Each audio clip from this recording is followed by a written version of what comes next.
Good evening, ladies and gentlemen, and welcome to Council Chambers on this beautiful October 5th.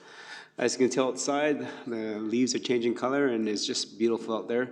So make sure you guys take the time to enjoy it because we know the white stuff will be coming soon. So hopefully we're able to enjoy the couple weeks of this before the other stuff comes. Members of Council, there is an agenda for you. Administrative staff, anything to add? No, Your Worship. Okay. Thank you. Deputy Mayor, I'll call on you to make the motion, please. Thank you, Mr. Mayor. I move that Town Council adopt the October 5th, 2020 Governance and Priorities Meeting Agenda as presented. Okay. Thank you very much, Deputy Mayor. I'll call the question. All in favor? Okay. And that is carried. Moving on to public input session. This is the time that we allow residents to talk to council on anything that's not on the current agenda. Town Manager, has anybody submitted a written response or notified us that they want to come and speak to council? Your Worship, I don't believe anyone has submitted anything to us at this point. Okay, thank you. Then moving on to presentations and delegations. Today we have two. The first one is the Yellowhead West Pickleball Club, and that's item 4.1. So if you can have the members come in, please.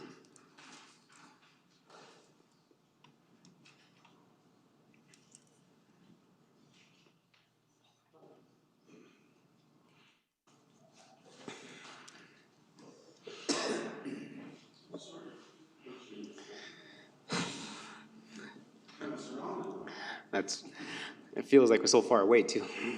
Yeah. So good evening, Don and Brenda. Thank you very much for coming and making a presentation. Again, the mics are there, so if you can actually kind of adjust them so that you actually speak into them so that we can hear it, and then also those that are participating via YouTube can also understand what's going on as well. Thank you. Yes, and please introduce yourself before you start speaking. Yep. So my name's Don Kelly, and president of Yellowhead West Pickleball. And with me is Brenda Johnston, one of our players and most importantly, trusted advisor on all things in the Parkland region. What we wanted to talk to you about tonight is just the role of pickleball in the community. And I don't know if I stand up, if I speak up, can you hear me? Just a little. Do you want to stand up? Yeah, just a little bit more comfortable that way. Okay, if you can just pull the mic a little bit closer to the edge of the table, then, please.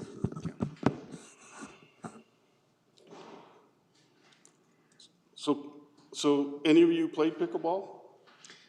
I've tried it. One try and a try. It's if you haven't played, you'll probably will be playing soon, because the sport's had phenomenal growth here in the last little while. I'm just trying to get my iPad working in my right direction.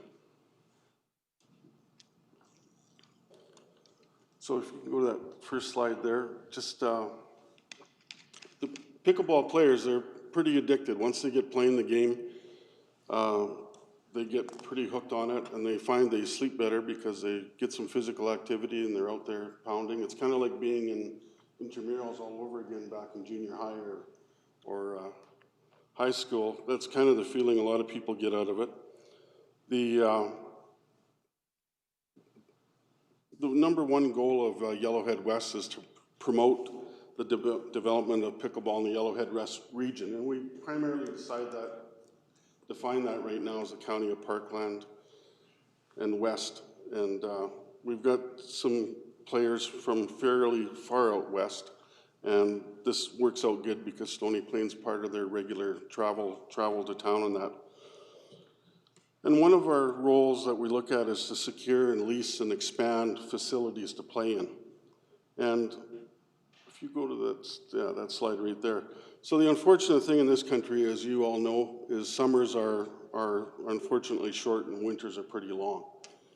In the summertime, our dedicated spaces on 12 courts over in city of Spruce Grove, they were 4 old tennis courts that were repurposed into pickleball.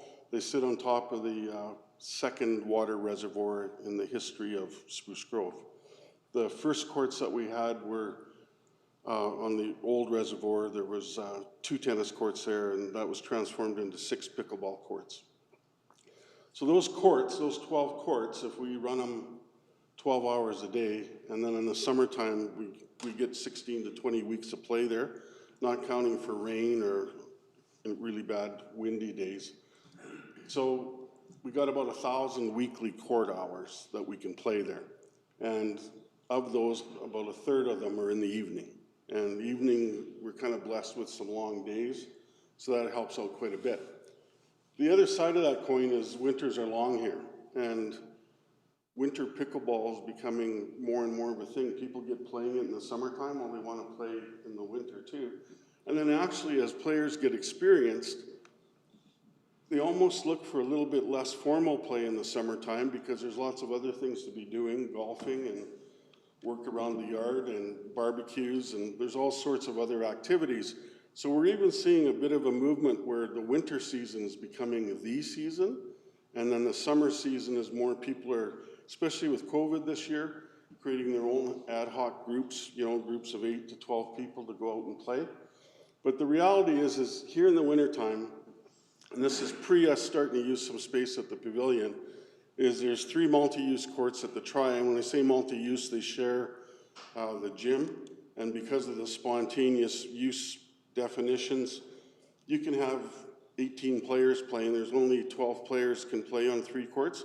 You can have 18 playing, but if somebody shows up to play basketball, then you shut down 1 court, and then those 18 people are on 2 courts, and so on.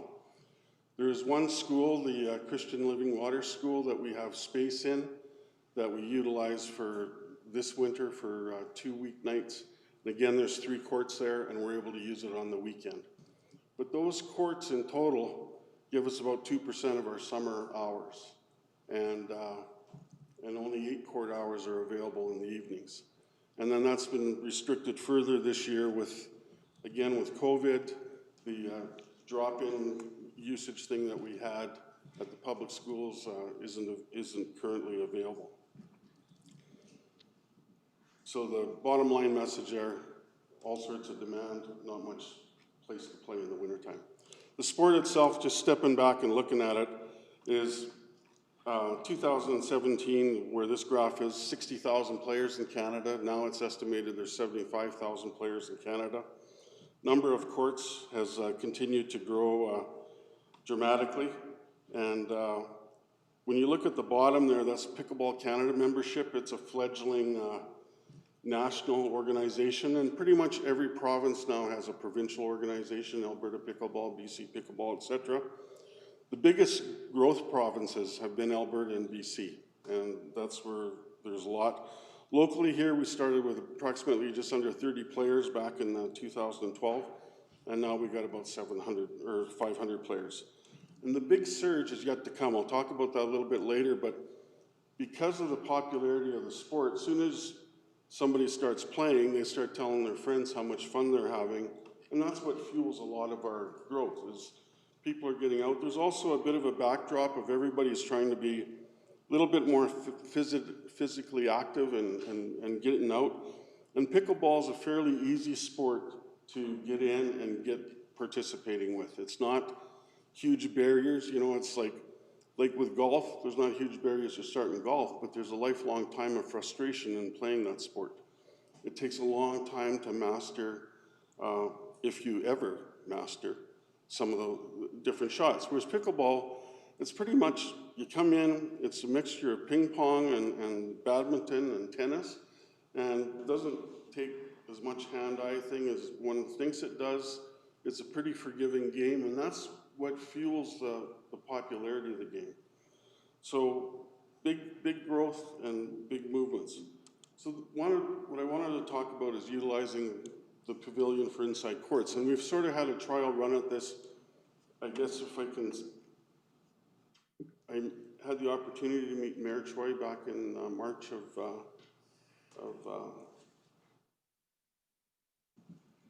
17, I guess it was, yeah, 18.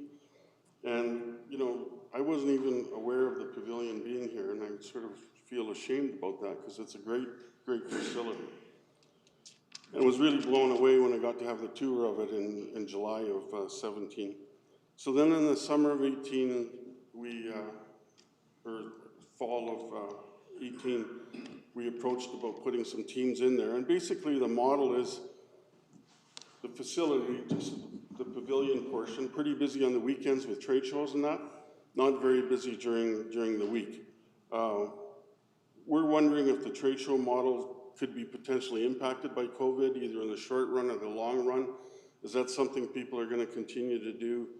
Number of crafts are starting to come up with alternative things through social media, Instagram, and trading their goods in that way. It's a pretty good space for pickleball. We got room for 7 courts in there, and that's the biggest till you get into the city someplace, and then that's at Be Active Badminton. I said fairly good. The floor is a little bit slippery in a few spots. The lighting, is not too bad, but there are some dark spots. And then because of the doors that are see-through on the east side of the facility, we got a little bit of glare that comes off the floor, off the smooth floor. But we've been able to work around it. If we look at the next thing, what we want to try to do is kind of create a win-win thing. The pavilion's not fully utilized, there's empty space. Winter pickleball, as I mentioned, needs lots of space. There's other sports like curling and hockey that, depending how you measure it, have fewer users, but have dedicated space to play in. And a lot of sports do. There's indoor soccer, there's lots of indoor stuff, again, because of the nature of our climate. To make the pavilion even a more dedicated space wouldn't take a lot of expenditure to even enhance it somewhat more. One of the areas that we've been working around is on the cleanup and the takedown from the trade shows. I mean, ideally for pickleball, if we could get 4 outings a week, 4 days a week, Monday through Thursday. A lot of people want to play 2 to 3 times a week. That gives them a day of play, a day of rest, and not much different than what we see in curling and that, where you'll play Tuesday night and Thursday night or vice versa. Usually you don't play a lot of nights back to back unless you're a real keener. If we look at I think where we would like to suggest that we go is that there is need for the facility if it's something that between administration and ourselves, stakeholder groups, that we could identify what those uses are. We've got these growing player numbers that we can see, and then one of the best ways that we see it is we just look at what's happening down in the United States. Pickleball's been down there a little bit longer, but you can see already where it's been incorporated into the schools. There's big youth movements now playing it. It's one of the cheapest youth sports you can get somebody into. And again, teaching physical literacy in that, there's not a lot of equipment. I used to be the president of Spruce Grove Minor Hockey for a number of years, and I'm a little disappointed in the reality of our game there is we've got flat numbers, mainly because of the financial threshold for people to play. It's just too darn expensive to participate in the sport. Pickleball works around that. Again, it's a pretty easy sport for them to get into. And but what's holding us back is we need sort of a dedicated space or dedicated days to play in. Gyms, because of legacy programs, never mind COVID, scouts, whatever else, all the gym space is pretty much already spoken for, and it means taking it away to allow pickleball to come into it. So, and the other thing for us older people is we get playing in on gyms, there are so many lines on the floor because of all the different sports. That's what's been the biggest, neatest thing about the dedicated sports and courts in Spruce Grove, as well as when people come and play at the Pavilion. We just got one set of lines down on the floor, and it works really, really well. So there's facility need, there's implications, to meet the growing market. Stony playing currently doesn't show up as a pickleball nirvana. Like, there's the 4 courts on the old water reservoir or adjacent to the old water reservoir that are there, but there hasn't really been, there was extra players sent over to play, and that's kind of how it's been being utilized, because once everybody gets on a painted court, of course, everybody wants to play on the painted court. They don't want to go back to the asphalt.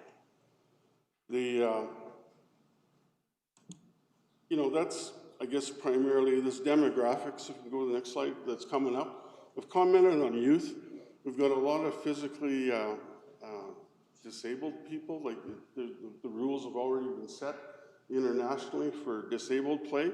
And this includes people that are visually impaired, as mentally impaired.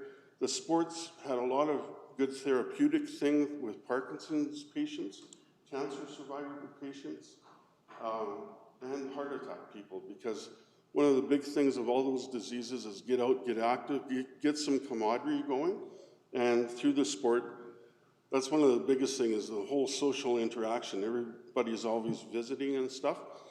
The other thing is, right now, with the exception of curling, it's probably the only sport where all three generations can play together. We've got grandparents bringing out grandchildren because they were introduced to the sport down south. We've got grandparents bringing out their own children, their own 30-year-old, 20-year-old, 40-year-old children, getting in the sport, and then their little kids are coming. So it's pretty neat to see on an afternoon all these different family groups playing. In the winter, that's something that we can't even offer right now because we just don't have the space dedicated to do it, like to allow free flow space. So kind of, I think heading towards wrapping up our conversation here is what I guess we're asking is some committee to be struck between ourselves and the town administrator who they see fit to identify service levels, you know, key values, the philosophy behind the utilization of the space. Is it strictly commercial? Is it for community development? Is it somewhere in between those extremes? And you know, what's the capacity? If we go to the next one, just kind of, you know, so an assessment, needs validation, demographic and economic analysis. I mean, there's people much more skilled in those areas than I am. I'm just kind of, I know there's a need. I see that there's a facility that has potentially some capability. If we could use it 4 days of the week, Monday through Thursday, that would go a long ways. That would provide us room for, we could handle 200 players a day, and on that 4-day model, 400 players. So we're starting to cover the perceived need that's out there now, as well as some room for growth. So that's, you know, and kind of wrapping up, you know, after work, the evening play is really important for those people that are still working, is they can get out and play. It's a great sport for young couples where there's husband and wife. Instead of playing slow pitch, actually one can play one night and the other can ride herd on the kids, vice versa the next night. So it works out really good that way. There's good opportunities there. The outcome what we're hoping for is the pavilion's fully utilized. There's been response to demographic trends and you know, being involved in sports, it helps with healthy community development and developing partnerships with community organizations to provide a kind of high quality of life, I guess, in by having the sport around. So that's, in closing, that's about it. If you just go to the next slide there. So, any questions? Yep. Thank you very much for your presentation. And I do remember that conversation, Don, and it was great to have you connect with our staff and to have a tour of the facility and now to see that the sport is growing.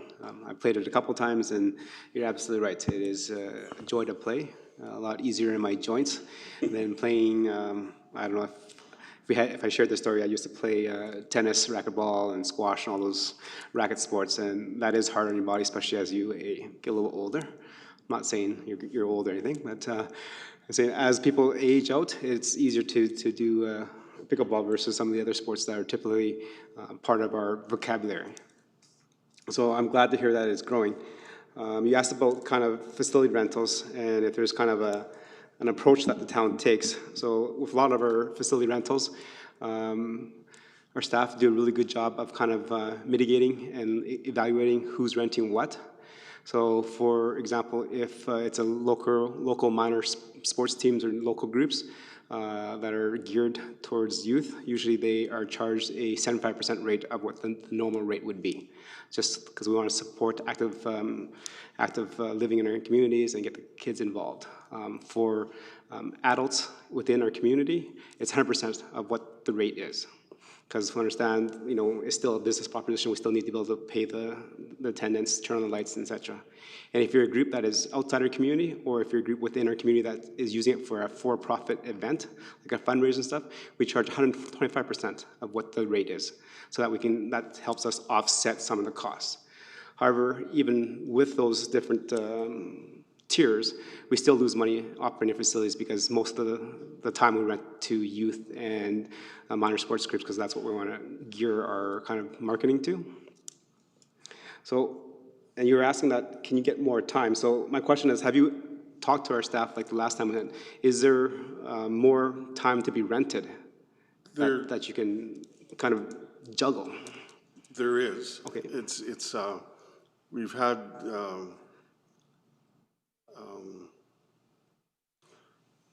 We've had a little bit, I guess, especially with this year because of the COVID, and we're still waiting to see what space we can get and what days we can get. There's been a number of discussions about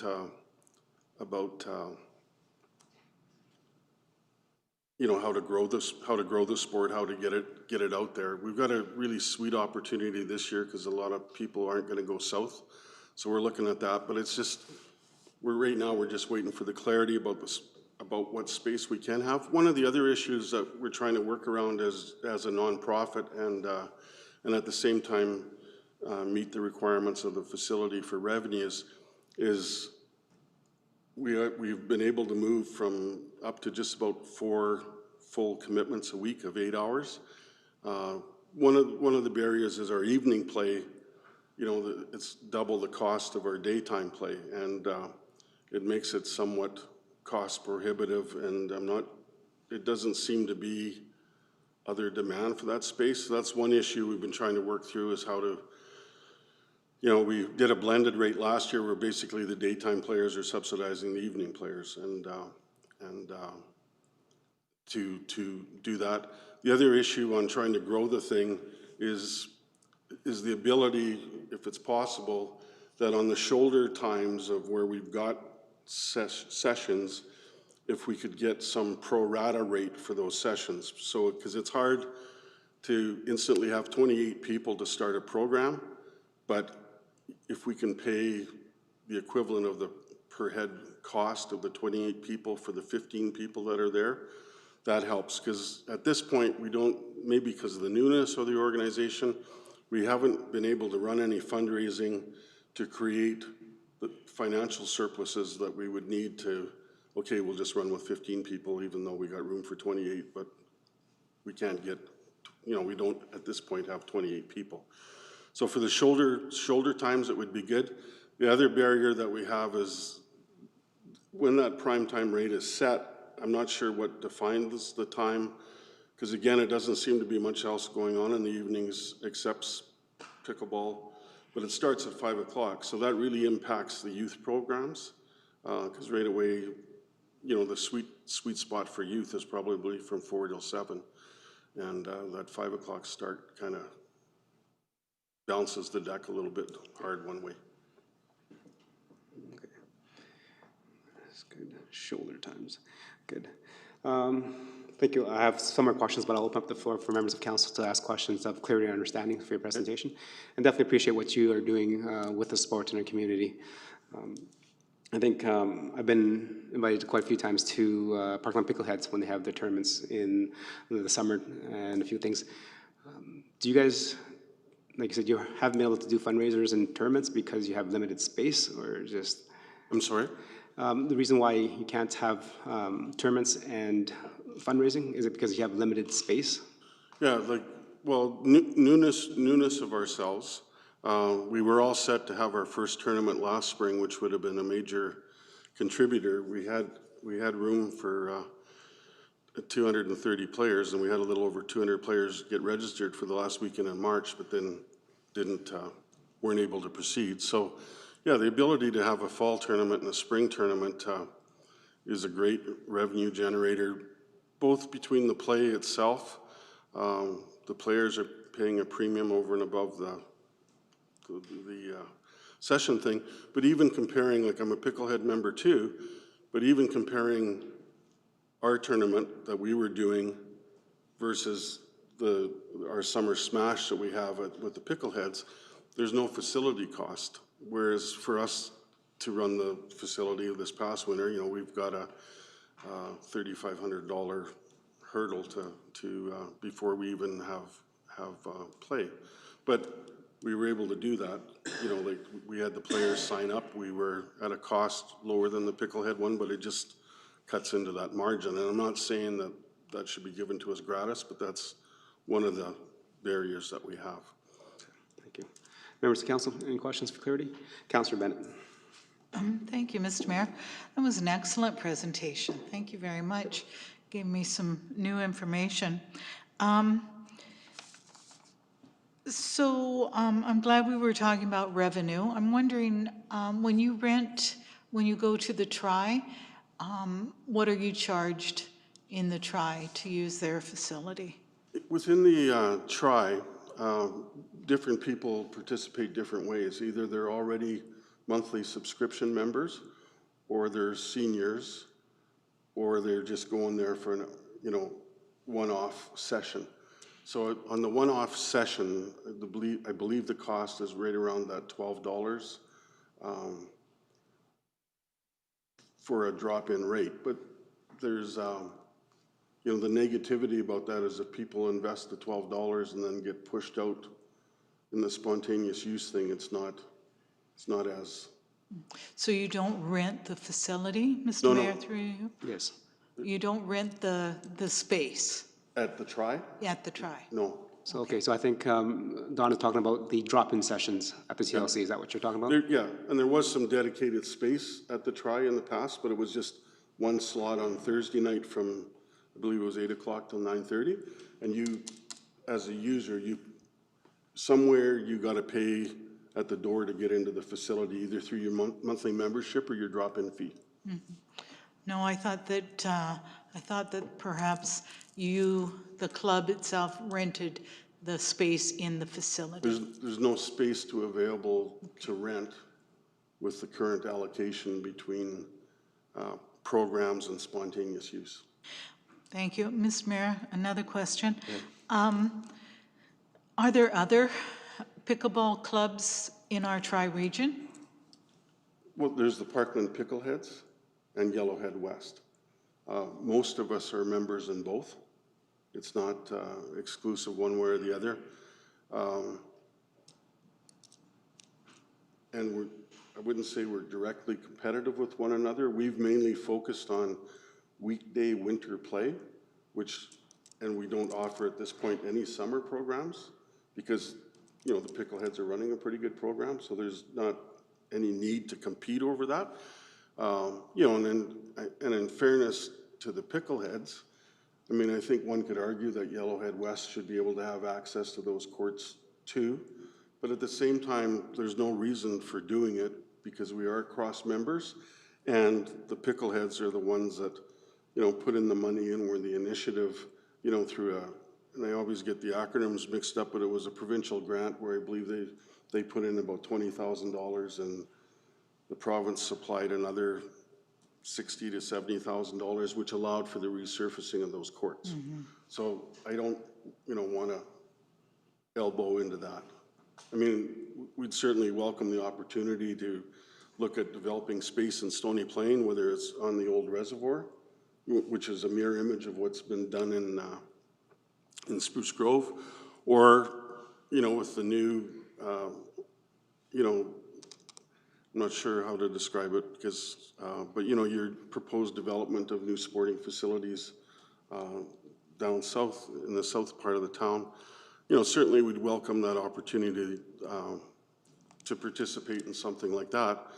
The most cost-effective spots right now for pickleball for winter play would be at the Pavilion, And there's a movement now too where some clubs across the country, or North America for that matter, they're sort of going to a year-round model, even in places like Alabama and stuff like that, or Vancouver, or Vernon, you know, where one would argue if you live out here, they don't have too bad of a climate.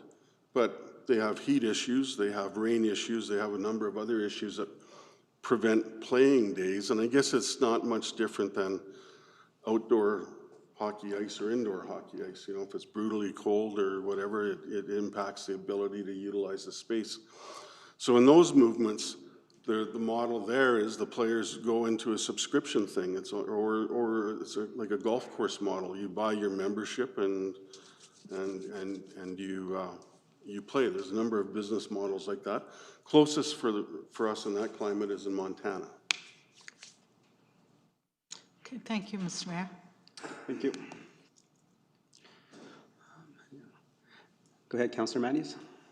Thank you, Your Worship. Just a couple of questions. In terms of the breakdown, of the age breakdown, how many or what percentage would be over 65 versus adults versus children playing the sport? So within our Yellowhead numbers right now, and I'll even speak on behalf of the Picklehead numbers, there is no set youth program for the Pickleheads for the outside play. We have a program for the winter play, but we ran into an issue about the pro rata cost to deliver that. Like, we didn't have 30 kids out of the drop.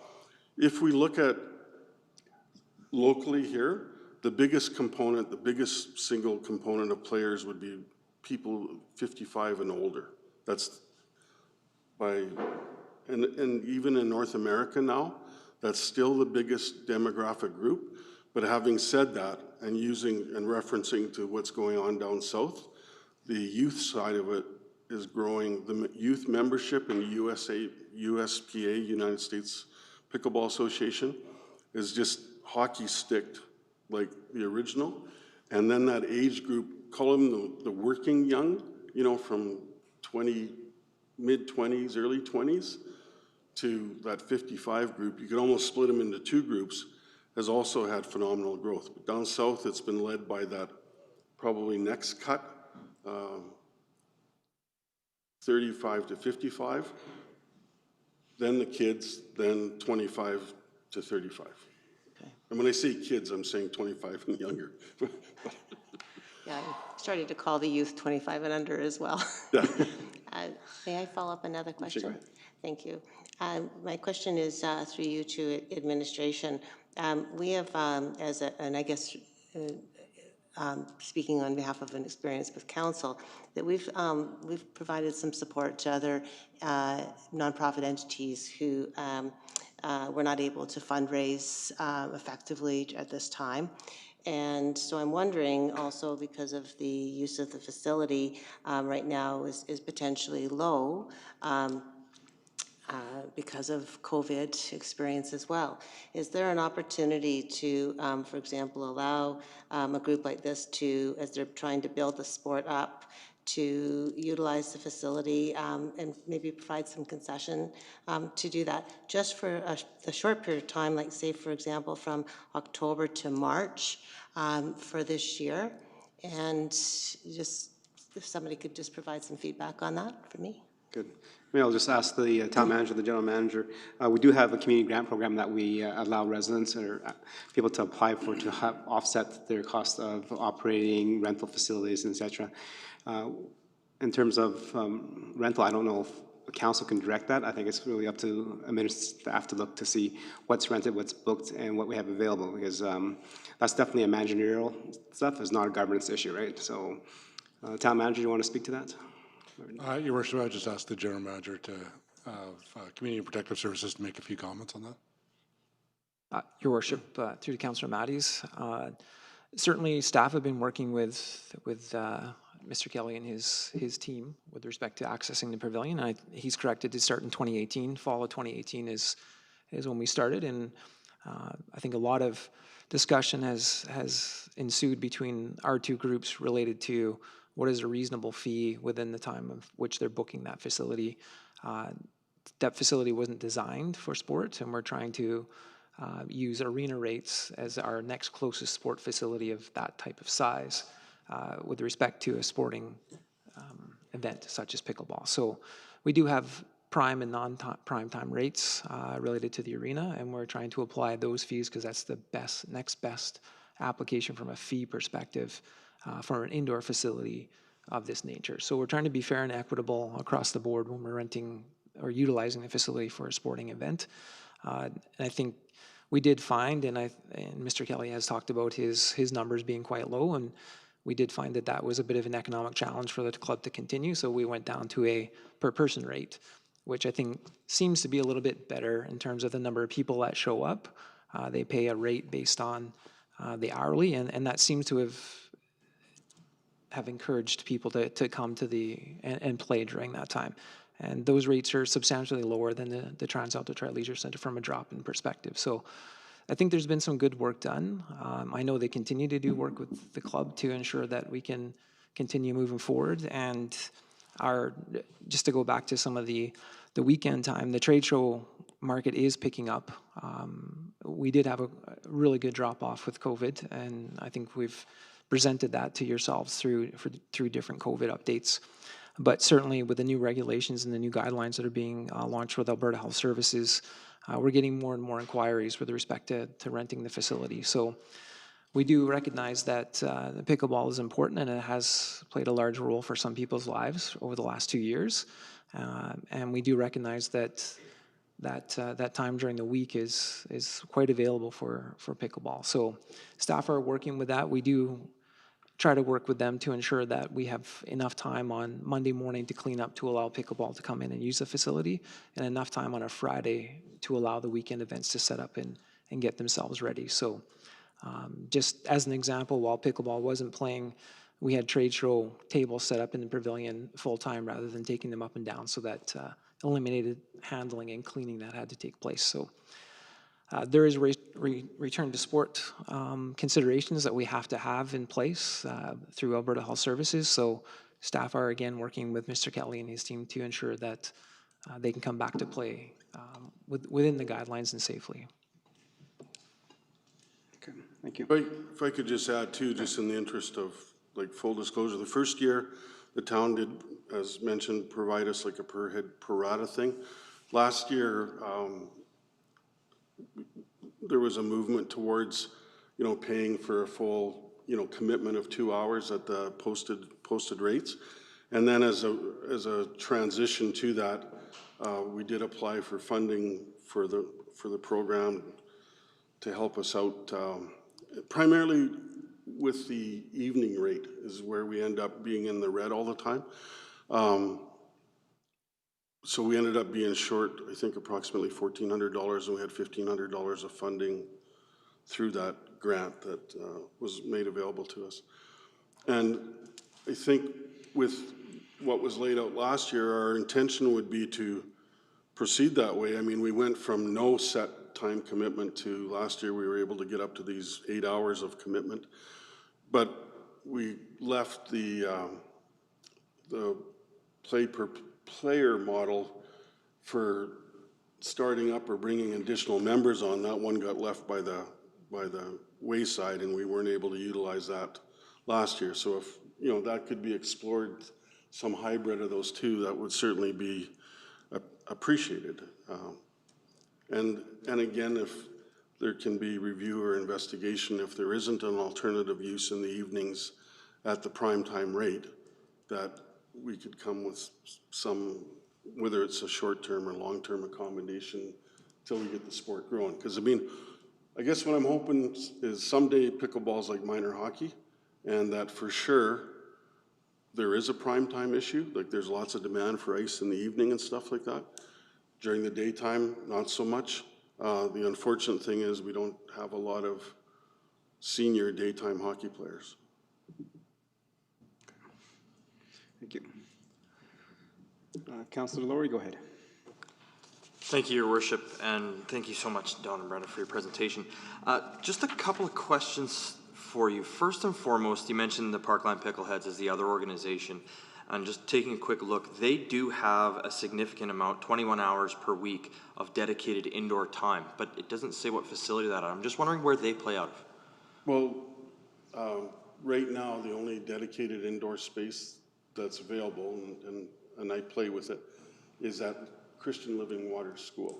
Okay. So there's available, space available on currently Wednesday evening and Thursday evening, and then on Saturday and Sunday. So 3 courts. So I'm not sure how the math all adds up. That may be close to 21 hours now, but that's, part of that's new this year. Okay. And the second question I had is, I'm the sitting council representative on the TransAlta Tri-Leisure Board. And the Tri-Leisure made a decision this year based on availability, COVID restrictions, so on and so forth, to not place turf down on the south athletic field. What that has done is, in combination with significantly lower numbers in some of the registered sports that use that, like baseball, soccer, lacrosse, ball hockey, etc., is that field has much more usage available on it right now. That can be booked space that's dedicated, and based on some of the numbers that I'm hearing from you of kind of how many players can fit on an area of that size, would be significantly cheaper than what you're paying for the Tri-Leisure drop-in numbers, which don't even give you dedicated space for play. I'm just wondering if you've had that conversation, at least for this winter, being that we have these current implications of COVID, that might allow you to gather some time that would be dedicated for pickleball, and then that would also kind of help lay the groundwork for moving forward. I'm just wondering where your progress is on that.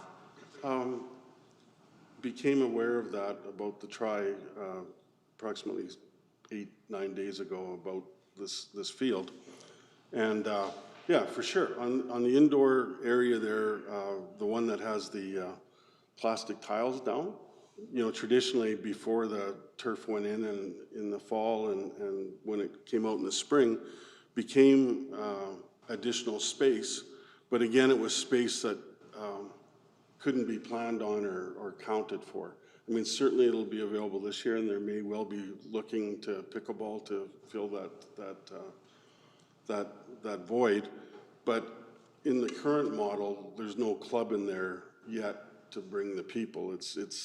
And without a club to deal with the COVID protocols, you're left with, you know, because currently there's a model there now where you can book a court to play pickleball, but you book the court and then you bring your other 3 players, or if you book 2 courts, your other 7 players, and adhere to the facility's COVID protocols. It's not a club protocol.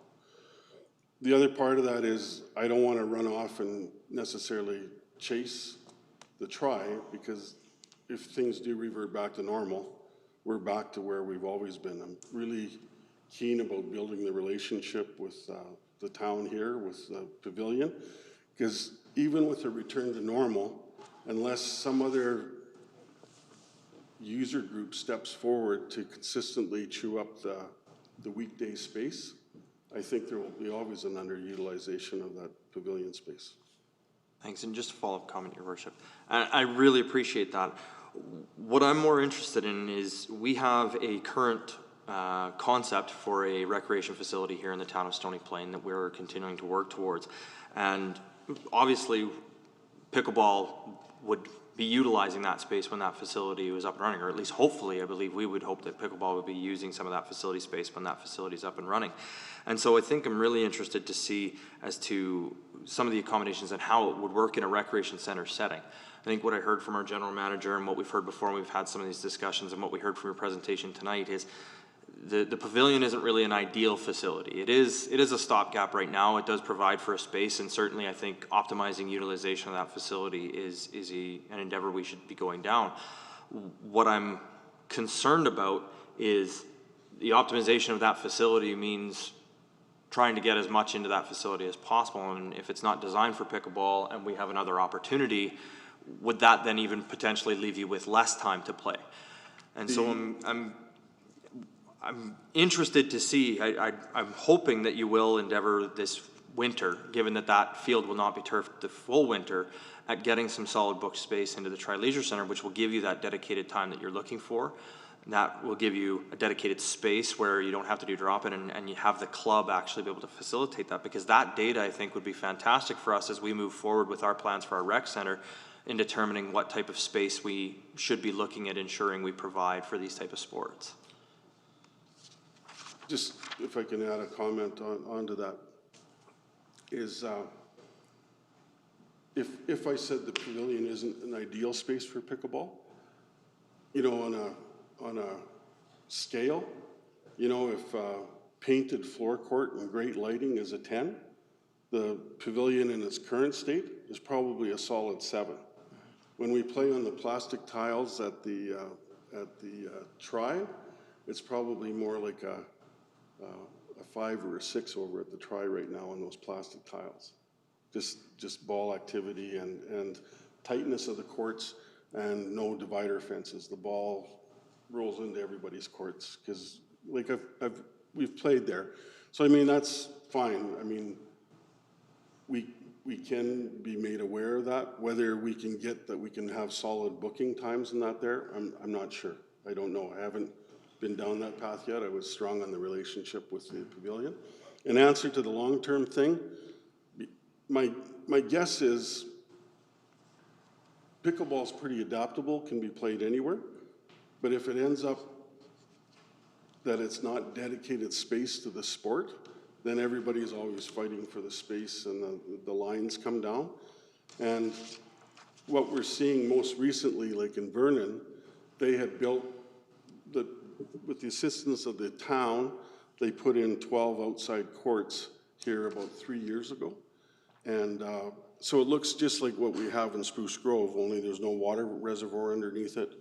And the town put in about $300,000, and the club, through donations and fundraising, raised another $300,000 to get to where the $80,000 expenditure at Spruce Grove is. And that's kind of similar to the water reservoir here. I'm not sure what the engineering aspects are. Then this year, because of COVID, and they had always in the back of their minds thought they would cover this someday, in February this year, they started seriously looking at that. They went to the town, and the town said, we're not putting a dollar into this because we can't. And the land that the existing courts are on is, you know, city-owned land, I think similar to here. There's like a covered soccer field there already on that land. So the city leases them the land for $1 a year. The city participated in putting hard dollars in to build the courts. But to put this covered fabric up, the club went out and raised $1.2 million. And they had gone to the city and said, if we get the money, you'll guarantee you'll give us the permission to build. And they had the money in place for June 30th. And September 27th, they shut down the outside courts, and the plan is to open in early January in this dedicated fabric facility. So what my model had been for some time now is to work towards utilizing the empty space in the pavilion, see what other things come up down the road. The pickleheads are looking at something similar to what I just talked about that's happened in Vernon, but it's a ways out yet. And there also has to be a maturation of your membership to go to that subscription model. But I think easily the pavilion would satisfy a lot of needs for several years. And then if there is some other entity that's been identified that can make better use of that weekday space, so be it. Or maybe it's always, if our demand goes crazy, then there's a place for pickleball. I mean, the thing about pickleball, to shift to another usage, if the floor was painted to a pickleball court and we had the ability to use, you know, like the gym floor covers that are commercially available to pull out to protect the floor, you can have whatever events on those floors, just as you would in a school gym. So I think the pavilion is fairly adaptable to multi-use, you know, pickleball or commercial usage. I'm kind of approached the whole model about trying to use a space that's not being used right now. Sounds good. A question. You mentioned that we have 4 pickleballs within the town of Stony Plain over at the Meridian Water Reservoir. And you said that's not good, I guess. But has that been used in the outdoor activities and the planning of tournaments and stuff? Okay, so keeping in mind that that Yellowhead hasn't ran a summer program, I know with the Pickleheads in 16, 17, when I played with them, and because we had more players than what would fit on the courts in Spruce Grove, we sent over players to play here to fill the 4 courts. I didn't play this summer because of COVID, so I'm not sure whether there was people sent here or not. I'm not aware whether there has or there hasn't been. Okay. And then just to clarify, when I say it's not good, it's even like the old courts in Spruce Grove. Once you play in the painted courts and there's not the potholes and the asphalt and stuff like that, it's just really hard to go. It's like hockey's evolved. It's really hard to go outside and play now unless it's for a fun event, even the NHL. It's kind of a one-off spectacle setting. Any more questions? Councilor Martin, go ahead. Thank you, Your Worship, and thank you, Brenda and Don. I appreciate the presentation. It's good. I was particularly struck by your comment about the number of courts being the most amount of courts west of Edmonton, and sort of the idea of Stony Plain not showing up as a mecca of pickleball. To the rest of the council, I would just maybe make a comment and say, you know, the opportunity to bring people into our community to see our heritage pavilion. These are all, you know, things that we benefit from. You guys just working out of that group. But my question is, do you guys? I know you talked tournaments. In that case, I imagine outside players are coming into our community. But on a regular evening night, do you expect a lot of people from out of town or from other groups, or if you could just speak to that? Yeah, I mean, I think if there's the opportunity, like how we've approached evening play in the past is we advertised we had these evenings available, and then we had some players scattered out over different evenings because of work preferences and that. And then because of, you know, the revenue needs of the facility and for ourselves, for management, we consolidated into one night. So we lost some people. We have a fair number of people that played in that evening play that, as well as being locals, and this applies in the daytime too, they did come in from points farther west or south or north. We've had a lot of players from West Edmonton come out, and they're basically the same players that are playing with the Pickleheads in the summer. Because the outside courts in Spruce Grove, till the new ones went in St. Albert, and the next new ones went into to Edmonton and Royal Gardens, there was a lot of attraction about just coming to Spruce Grove to play on those courts.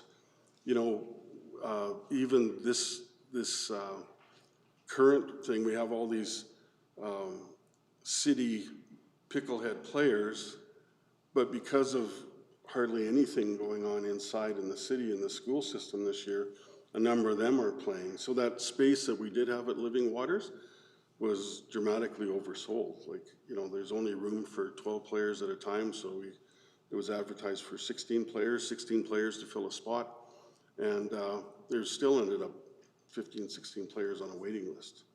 We haven't been able to move forward with any marketing because we didn't know what we have for space yet. We're hoping to know tomorrow about some dates and times that are available to us. And yeah, it's kind of build it and they will come, I guess. Perfect.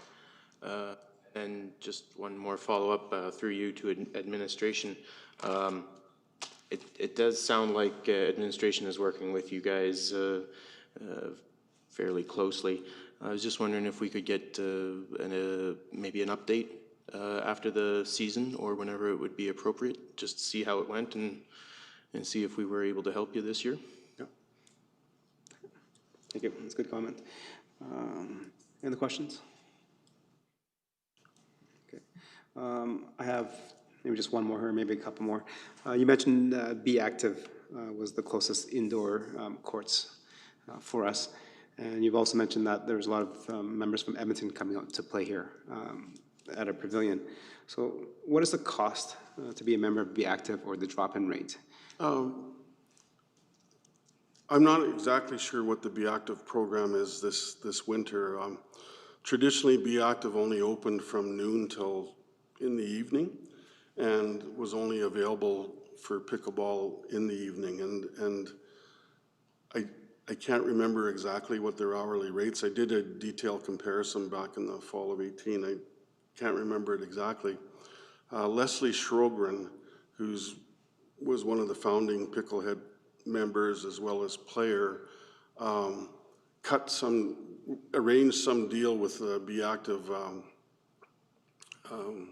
last winter where they opened up earlier in the morning and they had this one user group in of pickleball, and that was a conglomeration of St. Albert people out here and city players that all went into there. Coming up, there's a brand new for-profit facility. I forget the proper name now, but the Edmonton Volleyball and Pickleball Center. It's going into 50,000 square feet of warehouse space on the south side of Edmonton, between 99th and 91st Street. They've laid down maple hardwood flooring over the whole thing. They can have up to 17 pickleball courts in there, but I think the most common operating model is several volleyball courts and several pickleball courts, but they can ebb and flow between those two usages. The Edmonton Sports and Social entity that facilitates a whole bunch of sports, whether it's pickleball or slow pitch or badminton, whatever, they've gone in as a strategic partner with them, driven by also no access to school space, but also as a long-term dedicated space that they could access. So there's different models emerging. When I commented about the pavilion, it would be easy to, if we were able to, and I'm not saying this has to be done before we start right now, but just even intermediate thinking, if we were able to get paint down on the floor, it would be the first summertime dedicated facility that's indoor, and that would work really well indoor in the sense that you can open up the side overheads and play. And I think, as I know it myself, there's nothing more frustrating than getting rained out of your ladder play night in the summertime. Like, you're there, you want to compete, and baseball and golfers, I guess, have got used to it in the long run, but it just drives you nuts. Okay, thank you for that. And I don't know, I'm not sure if you're aware of what kind of uses the pavilion has been used for. We've had buses in there on its side for Parkland School Division during the bus rodeo, so they'll be driving all over the courts. We have 4-H in there as well, so you can imagine what happens there with the hay and the sawdust and everything else. So will your paint be resilient to that? Or will we be liable if we let you paint that and it gets scrubbed off because we have a high-pressure scrubber that goes and cleans it after every use to make sure it's sanitized and ready for the next user group? Yeah, I'm conversationally aware of some of the other usages. I'm a retired farmer myself, so I'm fairly tuned into that aspect. As I've looked at different facilities, I mean, certainly one would never look at bringing 4-H animals into a school, but at the same time, the bit of research I did about these coverings certainly sounds like there's a number of facilities are able to put coverings down on floors to allow multi-uses, and going as far as converting ice rinks into basketball courts. You know, there's different things there, or, you know, the big dirt things. I think that's part of what I'm looking for about having somebody from administration as well as ourselves explore what are the possibilities. And I guess my thing that I'm looking at is if we could commit to using the space for 4 days a week during the week, or, you know, whether that's Monday afternoon and you know, Friday morning or something, however that comes together, I would, for myself, it would be goal achieved if we could do that and do that 12 months of the year, and the trade shows continue to happen on the weekends. Right, and for sure, and I think our staff will definitely work with you guys to find, you know, if there's time slots available to kind of set those up so that you guys do have the ability to do that and to plan your programming. Just one last thought before, you know, I thank you for your presentation, is, you know, I asked about Be Active because of the cost, and you also mentioned that there's a private company coming around to build a kind of facility, indoor facility for that. With the rate, with the current state of our economic climate that we're in, there's a whole bunch of empty warehouses that are out here within town Stony Plain and just surrounding areas. You mentioned that concept is if you build it, they'll come. So have you guys thought of the idea of maybe renting a abandoned warehouse that is vacant, full of, you know, it's concrete and it's really, really high ceilings, to start a program out of that, so then you can build it and they'll come, where then you can have all your lines set up, everything's all scheduled for you, then you can plan and build that program around that, instead of working with us, which our staff are really good at working with, trying to juggle everybody's schedule. But we also have to look at and be cognizant of the other users that do rent the pavilion. I did some work in the fall of 17, the winter of 17, 18, looking at empty warehouse space. You know, there was hangar space down at the Parkland Airfield there. There was facilities in West Edmonton and locally. Ran into some issues with pillars and then longevity of the lease if you were able to develop it. I haven't revisited it that lately, but at that time, you know, when I said build it, it'll come, is you have to be able to have the wherewithal to have the lights turned on and the investment made in the facility for that landlord. And the best example I can think of on making warehouse space into dedicated pickleball space was an entity called the Paddle Room in St. Albert. They rented 2 bays. They're picklehead players. They rented 2 bays, put the inside court paint down. It's, to their knowledge, the only facility in Canada that has that. And they are open 24 hours with a card pass system. And it's evolved into pretty good usage, but it was just these 2 courts where it's groups of players that kind of know one another and play with one another. And I would go as far to say it's kind of the more elite players. It's become their pickleball club. It's not, you know, because they can come in whenever and there's a little bit of a sitting area, lounge area. It's kind of like a 2-sheet curling rink that's been put into a warehouse facility. And, you know, successful in its own niche market, but not capable of expanding into youth things and stuff just because of economies of scale and so on and so forth. Okay. Thank you very much for the presentation and taking our questions. That's very, very informative. And I think I mentioned our general manager and our staff will be working with you right now, I believe, to find some kind of times that might be suitable. Like I said, we can't guarantee you everything that you want, but definitely I can guarantee you that our staff will work with you to try to find a situation that can be kind of amicable for both parties involved. And in terms of rentals and stuff, as you mentioned many times, this is still a business. We need to keep lights on, so it makes no sense to have rented out where it doesn't cover the cost of the lights, right? Yeah, so exactly. There needs to be a fine balance with that as well. Yeah, exactly. Okay, thank you very much, appreciate it. Yeah, thank you very much for all your time and allowing us to come. Thanks. Okay, and good luck, and we definitely, you know, would definitely have you back probably next March or April. Yep. if that's all right. As Councilor Meyer mentioned, that'd be kind of good for the update to see how well the club has progressed and grown. And if you have $1.1 million, you're more than welcome to give it to us, and we'll make sure that goes directly to our new recreation center for pickleball courts. Good to know. Thank you, sir. Thanks a lot.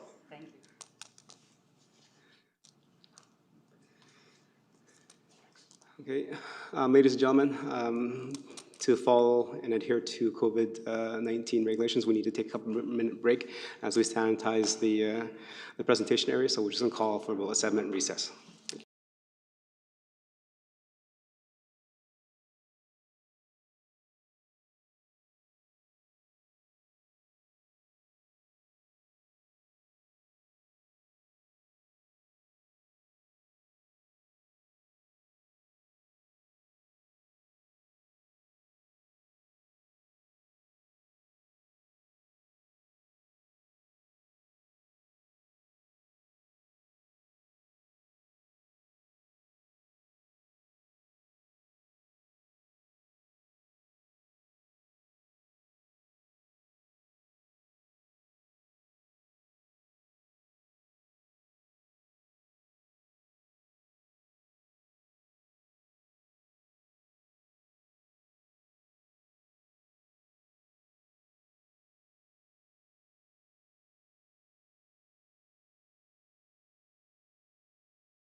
Okay, good evening and welcome back to our council meeting. Moving on to presentations, we're moving on to 4.2, which is the Stony Plain Public Library.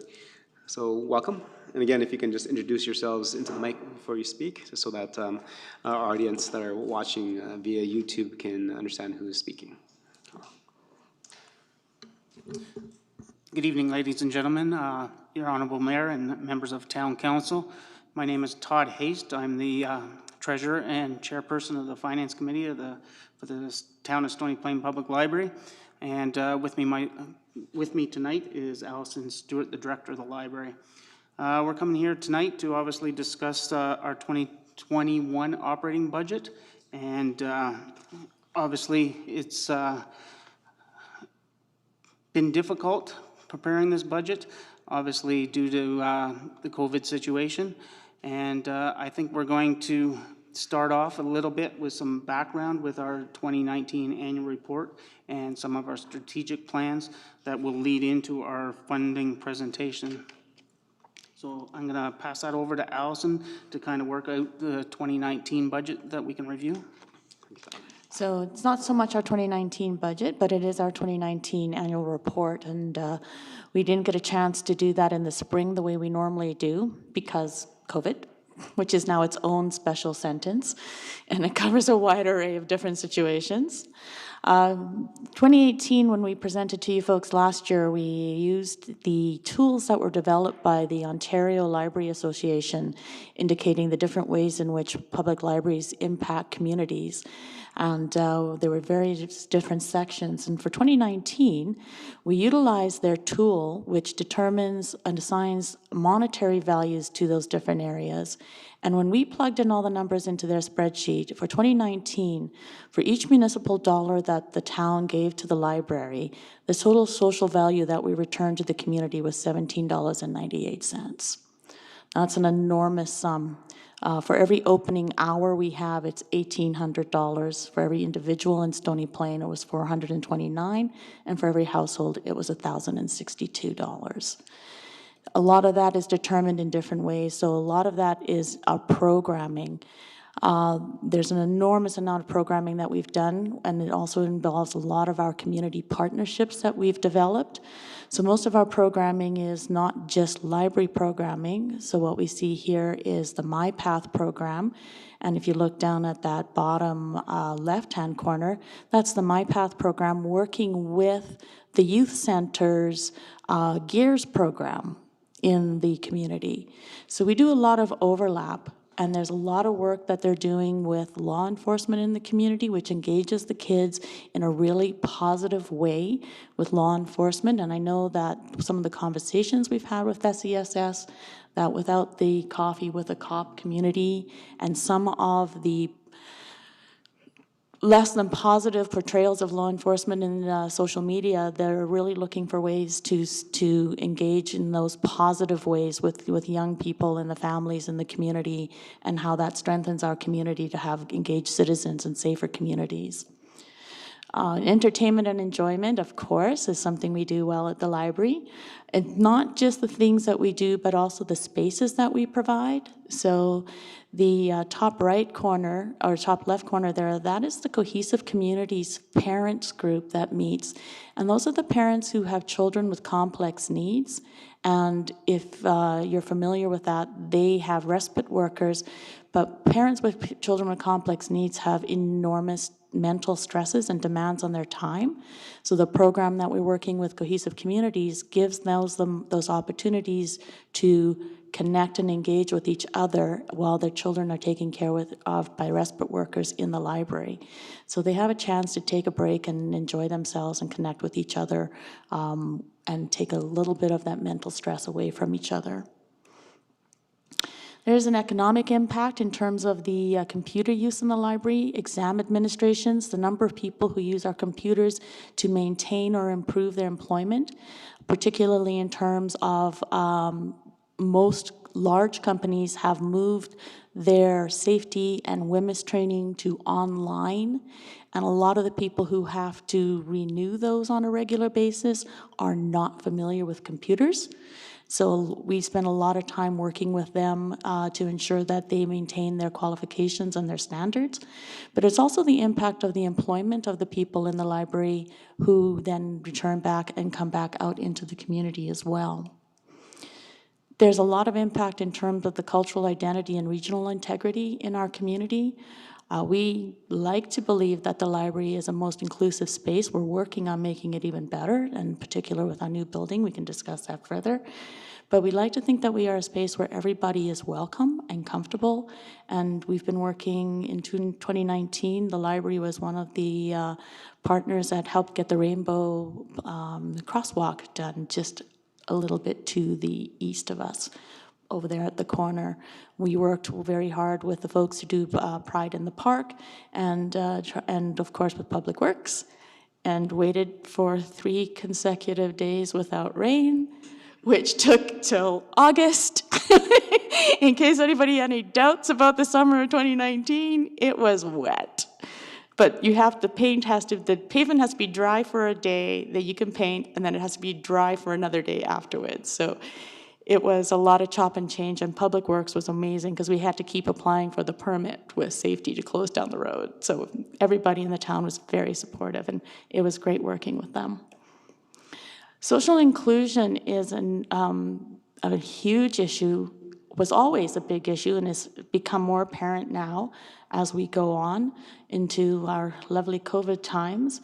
And the library does a lot of work with social inclusion, particularly in our programs with Westview and other long-term care facilities. And even now, we're continuing those programs, even though they are virtual, because of course, most of our long-term care facilities are shut down. You're not allowed to go in there, but we're continuing the programming with them where we're connecting children and seniors. And I don't want to talk too much about 2020 because then I won't have anything to talk about next year. But we are continuing those programs. But it's also about the materials that we keep in the library in terms of creating spaces where people are comfortable and able to feel like they're part of our community. And of course, cognitive and literacy enhancement is where we really shine. Most of our programs are disguised. They're very fun, but most of them are also working on some sort of 21st century literacy. A lot of it is, if we look up there, I mean, it sounds like a fun one, getting to know your robot overlords, but that involves a lot of different digital literacy skills in that, and it's a family program, not just for kids. So it's a way for families to connect as well as, enhance their different digital literacy skills. And of course, all the basic, we still have books. People are still reading, and in fact, they're reading a little bit more than they normally do. But there's other literacies as well, such as social literacies, which is all about the cooperative work that people need to do to keep our community working. We do also do health and wellness. For a lot of people, the library feels like a safe place where they're comfortable doing things. So Senior Strength is one of those places where people have said they don't feel comfortable going into a gym because it can be an intimidating space if all you're doing is lifting 1-pound weights, and that's all you're capable of doing. But in the library, where they're surrounded by other people who have similar physical disabilities or mobility issues, they feel like they're part of a group and they feel like it's a safe place for them to do it. We've incorporated yoga into our preschool and children's programming as well. Both of our children's programmers are certified instructors, and they find that it's a really great way to remind parents that it's not just the reading that kids need to do, they need to be involved in that holistic approach to the physical literacy as well. And as I said, we are continuing to work on our existing community partners. We're trying to limit new ones. It's working sort of well, but there have been a lot of new initiatives, of course, with different things happening. But we're focusing on maintaining the ones that we have and keeping those ones going also. Everybody received the 2019 annual report as part of their package, so they've got all those details. One of the things that we created as well is a timeline, because of course, exciting things are in the year ahead. This is our 75th anniversary of being the public library in Stony Plain.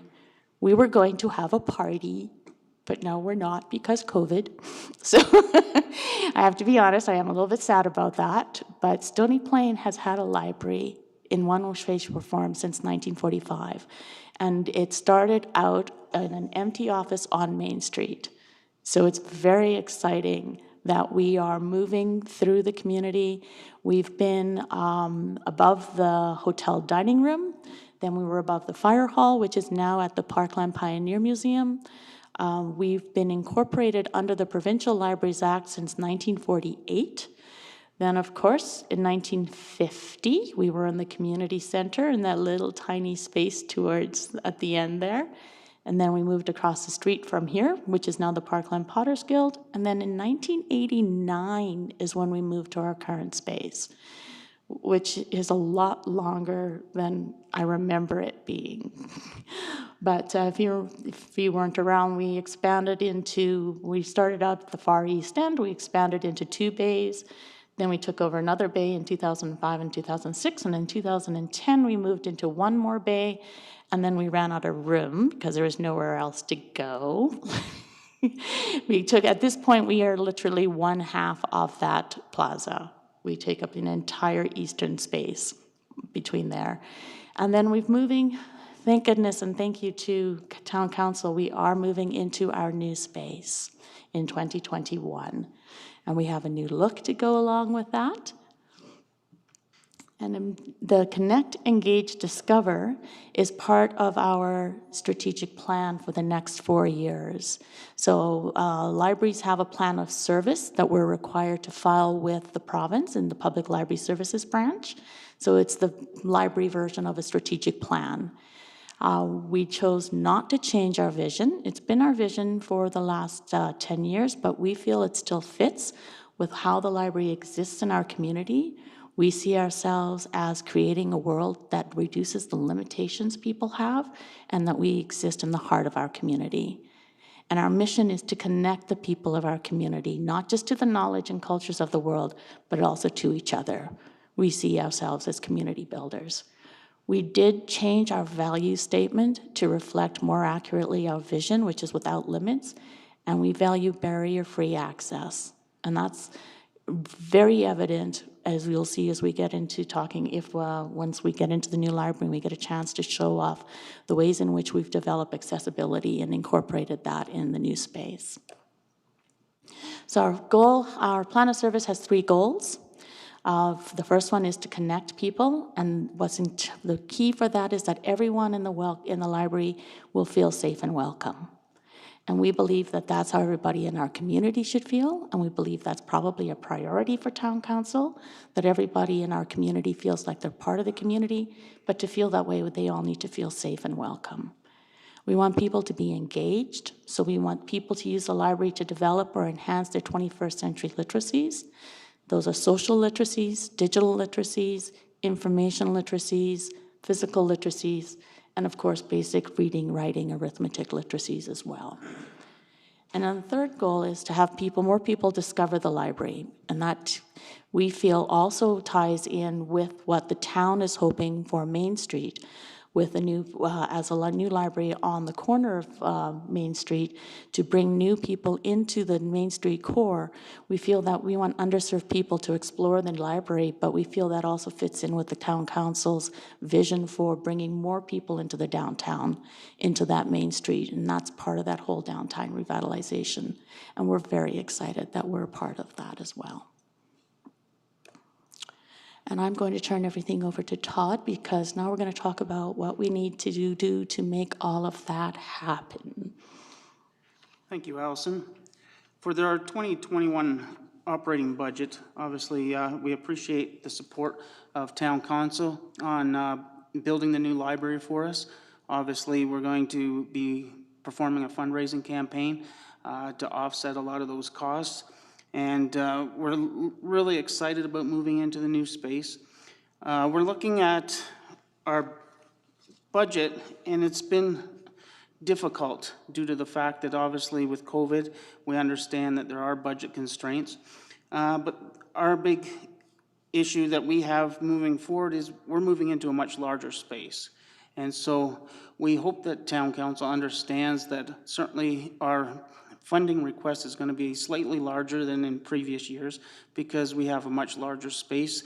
And being that it's going to be the cornerstone of the town that Allison alluded to, we want to maintain that. So a lot of our expenses attributed to the new library will be taking care of it, janitorial services, enhanced cleaning and sanitization for obviously COVID. A lot of those safety protocols we're going to have to move forward and continue on in the new space. And so we have a lot of expenses associated with the larger space, even though we've tried to cut back and be as due diligent as possible to try to minimize the expenses and try not to ask for so much.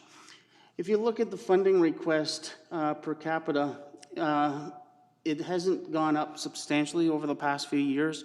You look at the difference from 2018, it's only about 78 cents for the increase over the last 4 years. So it's not a large increase, and we feel that over the past couple years, our funding request has been minimal, just due to the fact that we've had reserves in place that have allowed us to utilize those reserves for the past 2 years, which are now exhausted.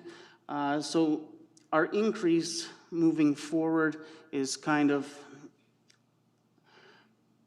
based upon an average increase over the past few years that we haven't really capitalized on. There's going to be a lot more marketing expenses with the new facility. We obviously in first quarter want to market and get more people attracted to the new facility. And so our expenses for marketing are going to increase for the first few months. And we just find that we've tried to cut out the budget as much as possible, but still we want to have an adequate level of funding to take care of this really nice facility. We have cut out some hours of service. We've reduced our hours on Saturday in order to try to minimize our increases. We've also not replaced some staff that allowed us to cut back a little bit. We've been very diligent in how we've cut back on conferences and some of the perks related, some of the funding that we've done in the past, we've cut back substantially because we know we are moving into a new facility and we want to spend obviously on those areas within the new facility.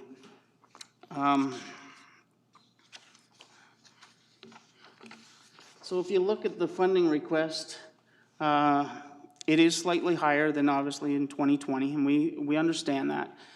We appreciate town council support, and we certainly hope that you'll understand that our increase is just mostly due to the fact that it's a much larger facility.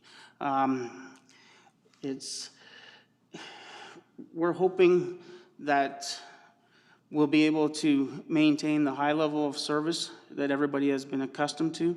If we don't reach those funding requests, we are going to have to look at obviously ways to decrease, and the most noticeable one is obviously in the hours of service that we offer to the citizens. And as a new library, we are hoping that we can provide more opportunities for people to come in and enjoy it. When we have a new facility, we don't want to be closed due to obviously decreased funding.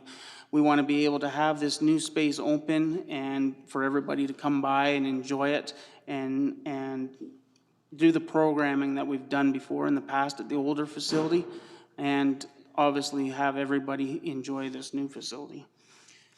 Is there anything you wanted to add there, Allison? Nope, that about sums it all up. We did the very best we could with what we had.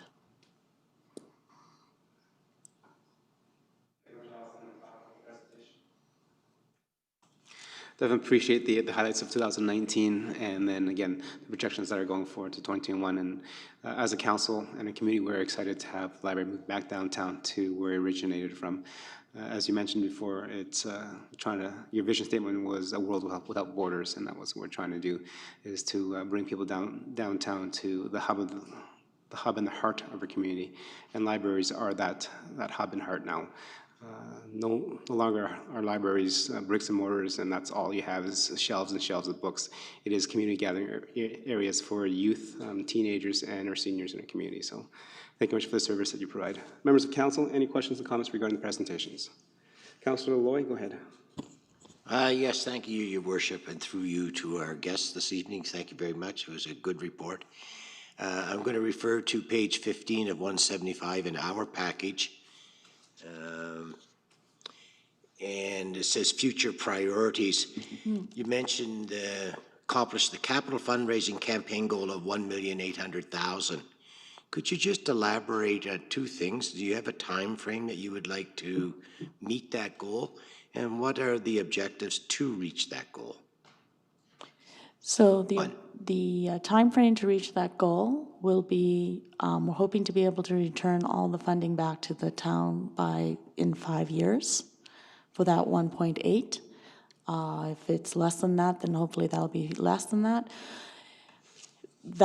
We're trying to be as realistic as possible, simply because of the difficulty of doing a capital campaign in the middle of COVID, clearly. And so our goals are to be around 360,000 a year. And part of that will be not just simply from the local area, but a lot of foundation grants that we'll be seeking out. We have a campaign coordinator that we're working with, and we're in the middle of producing the case for support for that, and expect to launch early in 2021. Comment on that. That's a very ambitious goal, and I wish you all the success in the world, because you probably have set out a plan for other organizations to be able to try to do the same or close thereof, so which we'll be watching really close. We're doing our best. I know you folks do. Thank you, Mr. Mayor. Thank you. Any other questions, comments? Okay. See none. Thank you very much for the presentation. Sorry, Councilor Matties, go ahead. Thank you, Your Worship. Just a question with regards to the salaries that you've indicated that you're not replacing one full-time position, and so I look from 2020, the budget for 2020, which was 627,000, and then the projected to 2021 is 616,000, so reduction of about $11,000.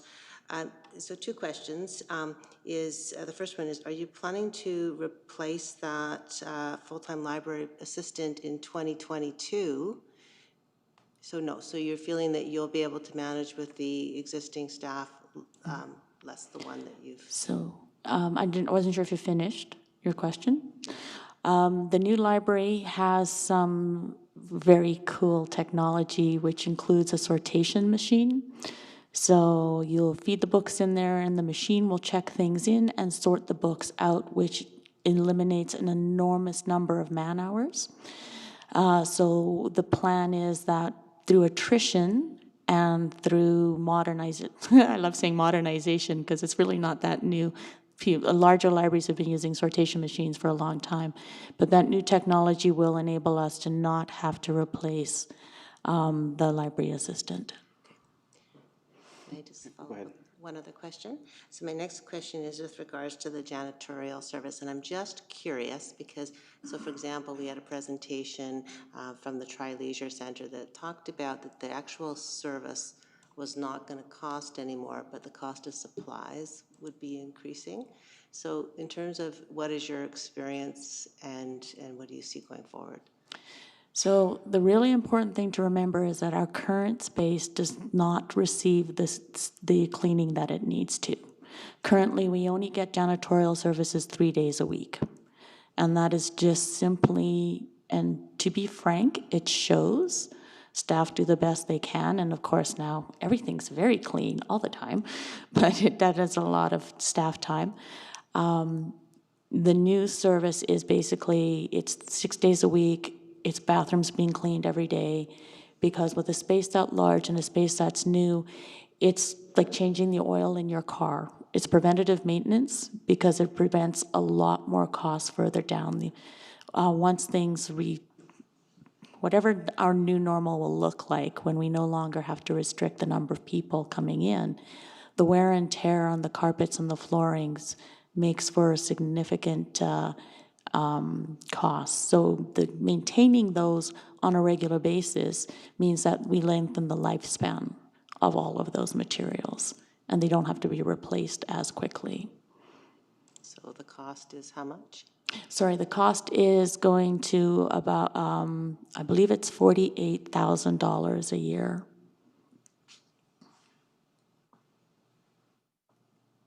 Okay, thanks. Thank you. I don't see any questions or hands up, but I'll follow up with that line of questioning from Councillor Maddie. Says, so with $48,000 a year, could we not hire part-time staff to do that for less than $48,000 a year?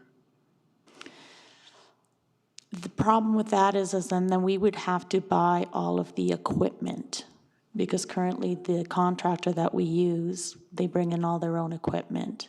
So we would have to then you'd have to invest in the equipment costs for all of that. You could, but I'm not sure how much less you could get good service for, because it wouldn't just be one person. It would take one person a really long time to clean 12 bathrooms, 14,800 square feet, vacuuming, mopping, polishing, dusting, cleaning the computers, and so on. So the number of man hours that would take you, we could look into that, but it may not be feasible. Okay. No, I'm glad that question was asked, because when the TLC did the presentation, the question was asked again because they went to a contracted service, and they're coming up for a 3-year contract. So they're going to review it and to see if there is actually cost savings or not. And, if there's more, as you mentioned, there is initial cost for the equipment, et cetera. But then after that initial cost, it's usually good for, 10, 15, 20 years, right? So that's the kind of a calculation that, especially in tight budgets, that need to review. Councilor Pletchko? Yes, thank you, Your Worship. Thank you for the presentation tonight. It's always nice to see the library board at the table talking about the good things that you do within our community. Just to expand a little bit further on that, one of the questions that I have for administration actually is, has administration looked at the cost of the cleaning services that we get within the whole organization and looked at doing something that would be a combination that might reduce those costs?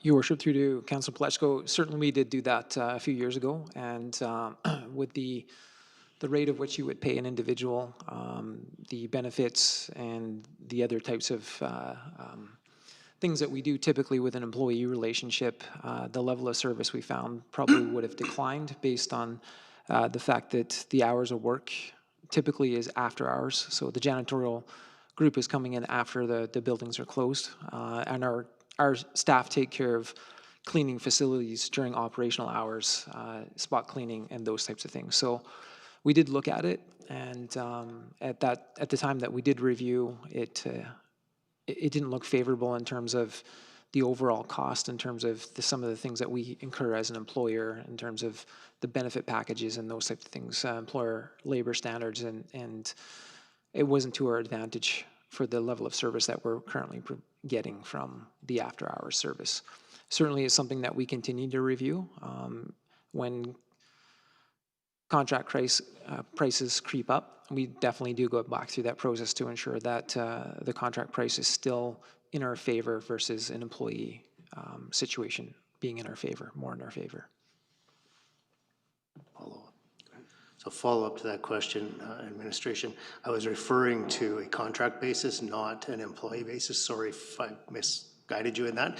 I'm just wondering with all that's going on in the economy today, with the downturn that we're seeing and the reduction in pricing, I'm just wondering if now would be a good time for us to look at a contract basis that would encompass all of the town of Stony Plains facilities that we currently have multi-people cleaning. Your Worship, through to Councillor Pletchko, certainly thank you for the clarification. We do have a combination, so this office, as an example, is under contract. Several of our sites are under contract where we believe it's possible for existing staff members to maintain the facilities from a janitorial perspective. We just have staff maintaining those prospective facilities. So we have a combination of both. Community center would be another example of a contract where we do hire a janitorial contract to go in and clean up after our users. Pavilion used to be that. As we increased and added full-time staff, we can carry that load ourselves through our day, Monday to Friday, and our after hour. When an event comes into the building, the staff that are hired to manage that event can take care of that janitorial aspect too through their regular job duties. Thank you. I think, Your Worship, too, if I just add a bit further, and I don't want to take us too far off the topic at hand necessarily, but Your Worship, through the rest of council. So, you know, I think the question is solid. If you even go a little bit further along, like, you know, in this sort of an economic circumstance, how hard do we look at all of our contracts? Whether this one's, you know, we're talking specifically at this point about cleaning services, but I mean, we have a number of different contractual arrangements. You know, and how hard or how often are we looking at renegotiating or trying to? You know, again, I won't speak necessarily to this one, but that is part of the regular sort of process. But I know when you look at the different ways to manage a downturn, that's certainly one of the specific areas to get into or you know, examine further. I forget what my general manager of corporate services call, but it's almost, you mean operating spot audits or whatever. I mean, how do you work on your very specific contracts that you have out there? Can you frankly drive the price down and, you know, I mean, renegotiate, so on and so forth. So I know across the board, we do a fair amount of that. It's on the radar, and certainly I would expect us to continue doing that through the course of this year in relation to the overall economics. So. Go ahead, Councillor Meyer. Thank you, Your Worship, and through you to our guests, Alison and Todd. Thank you guys for coming in and presenting. Just sort of following along the same kind of thoughts. I heard you guys say a high level of service, which I think we all appreciate. And then I also heard you guys describe lowering the amount of hours you're open. And I was just wondering if you could talk to how you made that decision. So Councillor Bennett likes to say that we're one of the thriftiest organizations around. We really don't have a lot of places where we can cut our spending in order to reduce our funding allocation requests from the municipality, and we knew we needed to do that. So quite frankly, if you take a look, we've taken about $20,000 out of our materials collection budget, which means we'll have $20,000 less to spend on books. We've cut our programming in half. Again, we're not hiring all the staff that we normally had. We have one less staff member. And once you've gone through all of those, the only other place left is to be open fewer hours. And at that point, it's we looked at the average number of hours and when the busiest hours are and when the slowest hours are based on the circulation during those hours, and also based on the number of people coming in and out of the library during those hours. And it was determined that the best place to do that would be to open 1 hour later on Saturdays and close 1 hour earlier. So Saturdays in 2021, we will only be open from 11 a.m. to 4 p.m. And that comes to about 104 service hours that we've cut out of the budget. Thank you. Deputy Mayor, go ahead. Thank you, Mr. Mayor. It's been my pleasure to be on the council representative on the library board for the past 3 years. And I've really appreciated that assignment, Mr. Mayor, so thank you very much.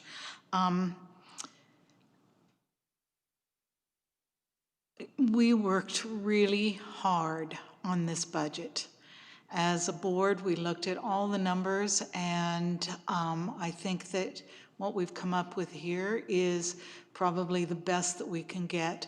I think it's kind of ironic that in our last council term, Mr. Mayor, you and I were talking about opening the library on Sundays. And now we're at the point where we're closing 2 hours on Saturdays. It's just the economy and the way things go, but it certainly is too bad that we're limiting the number of hours that our public is going to get into this new library. So I wanted to also bring to council's attention the kind of work and the and accolades to our Stony Plain Public Library in the way they've managed and the way that we have come through this pandemic. We were one of the first libraries to reopen. We kept our services open throughout the pandemic with curbside pickup. We had to lay off some staff, but most of the staff was in and used their time for professional development, for webinars, for deep cleaning, for going through collections. Believe me, we did not waste. Our YRL director likes the term, you don't want to waste a good pandemic. And I'll tell you, we did not waste a good pandemic. But to our guests tonight and to Allison specifically, the last few months our council has been rather curious about the process of our fundraising. And so I'm wondering if you could just very briefly talk to them about that process and what we've done so far and what we're planning to do, how we're going to do it. For sure. So the capital campaign is being overseen by Rob Zavarich, who used to be with the TransAlta Trileisure. He has a background in marketing, consulting, and fund development. He's working with us. Actually, he was recommended to us by Mr. Hill here on the town to help us out. We've been going through the basic process of, we've had 4 workshops so far. Our next big output, so to speak, will be the case for support, which is, in financial terms, it's a prospectus. It demonstrates the value that the library brings to the community. It demonstrates the value that the library has to the community. It demonstrates why it would be a good place for organizations, companies, foundations, individuals to support the library by donating to our capital campaign. Once we have that prospectus, in that case for support, we'll form a capital campaign team composed of members of the community, not necessarily our library board, but what you could call library champions who are passionate about the library and who are excited about being able to support that. Then they will develop the campaign itself, what it looks like, what some of those specific events will be, to do fundraising and to raise awareness of that. And then we will, once they've got that in place, we'll be producing all the marketing materials that will go towards that. Then we'll put into place all of the events. And then we will start hosting the series of events in 2021 with a campaign kickoff, ideally in conjunction with the opening of the library, which will look different because come February 2021, we're probably still going to be in this 6 feet isosocial physical distancing, limiting the number of people who can be. The nice thing about the new library, though, is that it is nice and big. And we will be able to have, currently the library has to limit the number of people in the library at one time to 14, because that's all the space that we have. But the layout of the new library is designed for more for people, and the shelving is more than adequate. It's wonderful, but there's a lot more spaces for people to gather because it was designed that way. So we have more open spaces. We'll be able to have more than 14 people in the space at a time.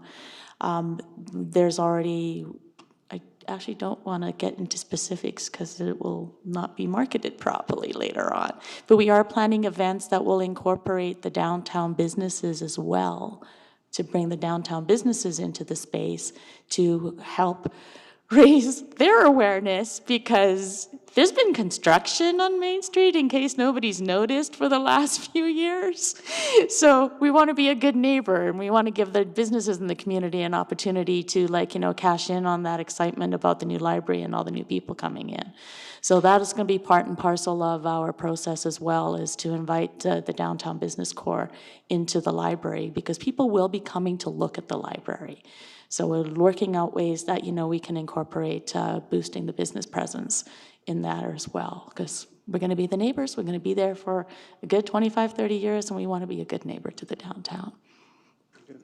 Thank you. Councilor Mattis, go ahead. Thank you, Your Worship. I'm glad you don't have to move anymore. I actually wanted to say my grandmother was a volunteer at the library in 1946, and so in the early stages of it, it was first started in Stony Plain. And just one other question that I have thought about. I noticed in your report that your programs were already I guess declining.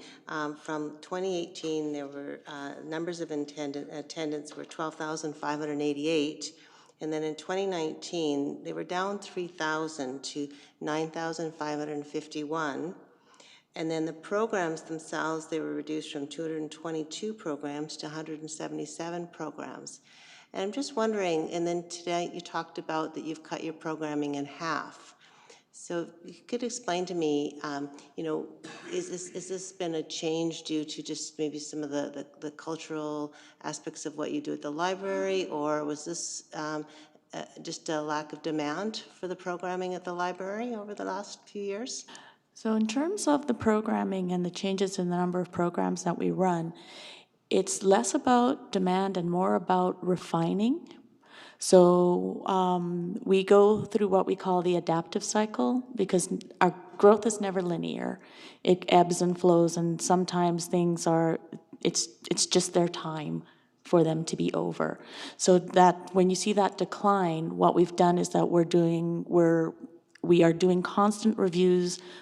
Well, actually, we're doing constant reviews of everything that we do at the library, but programming is one of those things. So one of the things we do is we look at them and we go, is this serving the purpose? Is this helping us achieve our plan of service goals? And if it's one of those programs where this is not the best place for us to dedicate time, energy, resources, and funds, then it's like, then we're going to remove it out. And maybe there's not a program to replace it yet. Maybe there's something else that we're doing instead that is meeting the plan of service goals. Sometimes the discrete actual individual programs don't indicate some of the work that we do, because we're only literally counting programs that are either driven by or spearheaded or in the library. So a lot of the work that we do with all the different community partners may not result in a actual library program, but may support programming that's happening for other organizations. So what we look at is, how are we allocating our resources in terms of our people, in terms of our money, and in terms of our, what I would call our capital, like our technology and so on. And are we using it in the most efficient way possible? So it's not necessarily that we're doing fewer programs, it's that we're there, it's always under review. That could very well cycle up when we're in the new library, because we'll have the ability to do more programming. One of the things that we're working on as part of the action groups with FCSS is developing programming for people with complex needs. We haven't delivered those in our current space because we don't really have the facilities for it. But again, we've designed the new library so that it's more accessible. So we're looking at implementing programming for people with complex needs. And that can look in a variety of different ways how that will play out. But it's just the normal, it's time for you to go cycle type of thing. Thank you.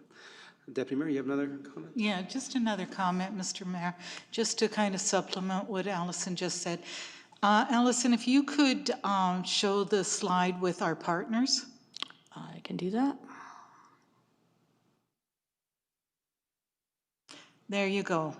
That's why we don't have to do all the programming because we are pros at working with partnerships and working with other groups. And I think that's another very, very positive aspect of our library, is exactly how many different groups that we work with. Thank you. Any other questions, comments? Okay.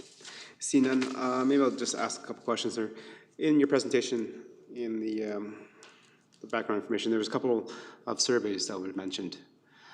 Can you tell me how many participants were surveyed to get 5 surveys? And the other one was had 13 responses. So I'm just trying to gather what the response rate is for the survey. In our annual reports. Yes. So those are very specific. Part of these outputs are from a project called Project Outcome, which is an initiative of the American Library Association to help libraries to evaluate their evaluations, basically. A lot of what libraries do is it goes beyond the metrics, and they can be very difficult to capture. So some of what we look at is less about numbers and more about what was the impact. So when you look at the turn on the surveys, if it's for a very specific program, for I think the one we're looking at was Life After High School. That was a program that was designed and developed by our Assistant Director, Mark McHale, because one of the things that kept coming up, and some of the things that we hear from our student library assistants who are high school students, are how they feel very unprepared when they leave high school for what happens next. And a lot of that is, especially Stony Plain, that's going to be changing, but many of them go and live in Edmonton, but have no idea how to read a bus schedule. Many of them are moving out of home for the first time, and they have no idea how to work a washing machine because they may not have seen it yet. So a lot of those were very low, what I would call attendance, but very high impact for each one of those.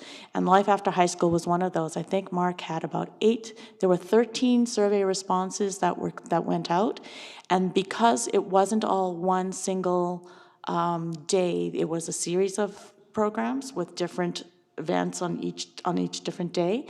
The attendance fluctuated.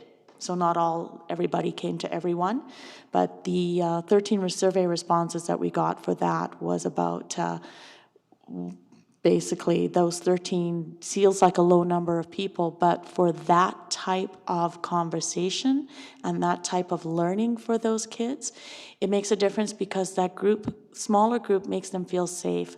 And one of the comments that a student made was that he actually felt that he had, because one of the lessons was like communication. He said that he found out how he could talk to his dad at the dinner table, because prior to that, he could never figure out how he and his dad could communicate, because he said every time we talked, we wound up fighting, because he was 15, and I don't know if anybody knows or remembers what it's like to be 15, but we spent a lot of time arguing with our parents. So, but for that smaller group and that smaller survey return, that's why you get the fewer amounts in there.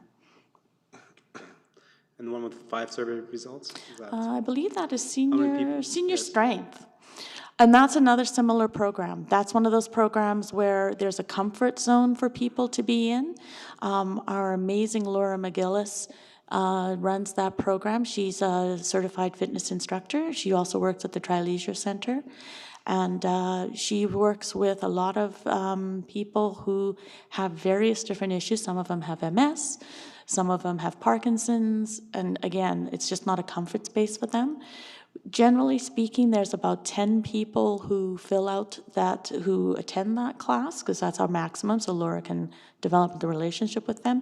But we did only receive 5 surveys back, and a lot of that is because it can be because of that comfort zone. That it's just like we're just not comfortable discussing our experience. Thank you for that. And I just want to tie on to a question that Councillor Matty's asked regarding the amount of annual program attendees. And you gave a very good explanation, and then Deputy Mayor kind of supplemented with saying that we have a lot of partners that are helping us with those programs. Are they running those programs within the town Stony Plain Library? Some of them do. So for example, some of those are the MyPath program. We are a key partner in that, which is a very broad-based community partnership. And the library is some of their programs are run in in that space. Some of them, like Cohesive Communities, are run in our library. We don't actually run the program. We provide them with the space and the marketing and the registration infrastructure, but we don't actually run that program, but they do run their programs out of the library. Take a peek here and take a look and see what else is on there. Some of them don't happen in the library. So for example, the Active Transportation Committee, the active transportation we do, that'll be in my 2020, the library helped, they did 3 bike clinics, one in Wabamun, one in Stony Plain, and one in Spruce Grove. And the library participated in that because we work with the active transportation, the active transport group, and we have collaborated with them to create the trail tales, which you may have seen in Rotary Park this summer. So it helps people, it's kind of neat, it gets people out and moving, but they're also the kids are practicing their reading skills because you basically walk along the trail and there's a story that goes along the trail and you have to find the next page of the story. So that's a library program, but it's impossible for us to gauge the number of participants. We know people do because people they take pictures and they post it on Facebook and they were like, this was so cool, we really enjoyed doing this. But we don't have a way of knowing the number of people who participated in the Trail Tales. So that is a library partnership program that doesn't take place inside the library. Okay. So then that's kind of an explanation for the decrease in the number of program attendees from 2018 to 2019. That's a considerable drop, so I'm just... It is, and that's, again, when you have fewer programs, you'll have fewer attendees as well. And again, a lot of what we do, well, I shouldn't say a lot, some of what we do, a percentage of what we do, it's very difficult to capture the attendees. So the Trail Tales started in 2019. It started off with the one book. One of the other things that we do is the pedestrian parade for mental wellness. But we don't count those numbers. The library participates in the planning and in the delivery of that. We're a part of that organization. We provide resources. We provide some of the activities and so on. But we don't count those numbers because we could, but it just feels like it would skew it because there are thousands of children who participate in that. And it just feels like it would not be an accurate, it's hard to divide up the percentage. So if there's 5 organizations who participate and there's 10,000, we each get 2,000.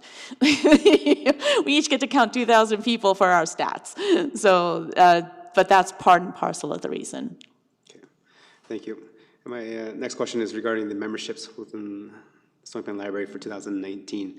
It's considerable decline from 2018, and we're now seeing it's below the 2015 numbers. Can you provide some explanation on that as well? I can. Normally what happens is that once a year, we delete any memberships that have been inactive for 2 years. And normally that gets done in February, and then it just rebuilds by the time December rolls around. But Yellowhead Regional Library did it early this year. They did it in December. So what you're seeing is the normal elimination of inactive members that then grows over the course of the year again. Okay, thank you. And what's my other questions? Oh, I think Deputy Mayor mentioned this about, we're considering opening Sundays to provide another service for residents. Have you guys had conversations with the Spruce Grove Library about kind of staggering that so that at least one library is open 7 days a week? I think there's some of that happening in other services so that we can make sure that there's something opened for the residents of the Tri area. Yes, but so Spruce Grove opens on Sundays, but it's closed on Mondays.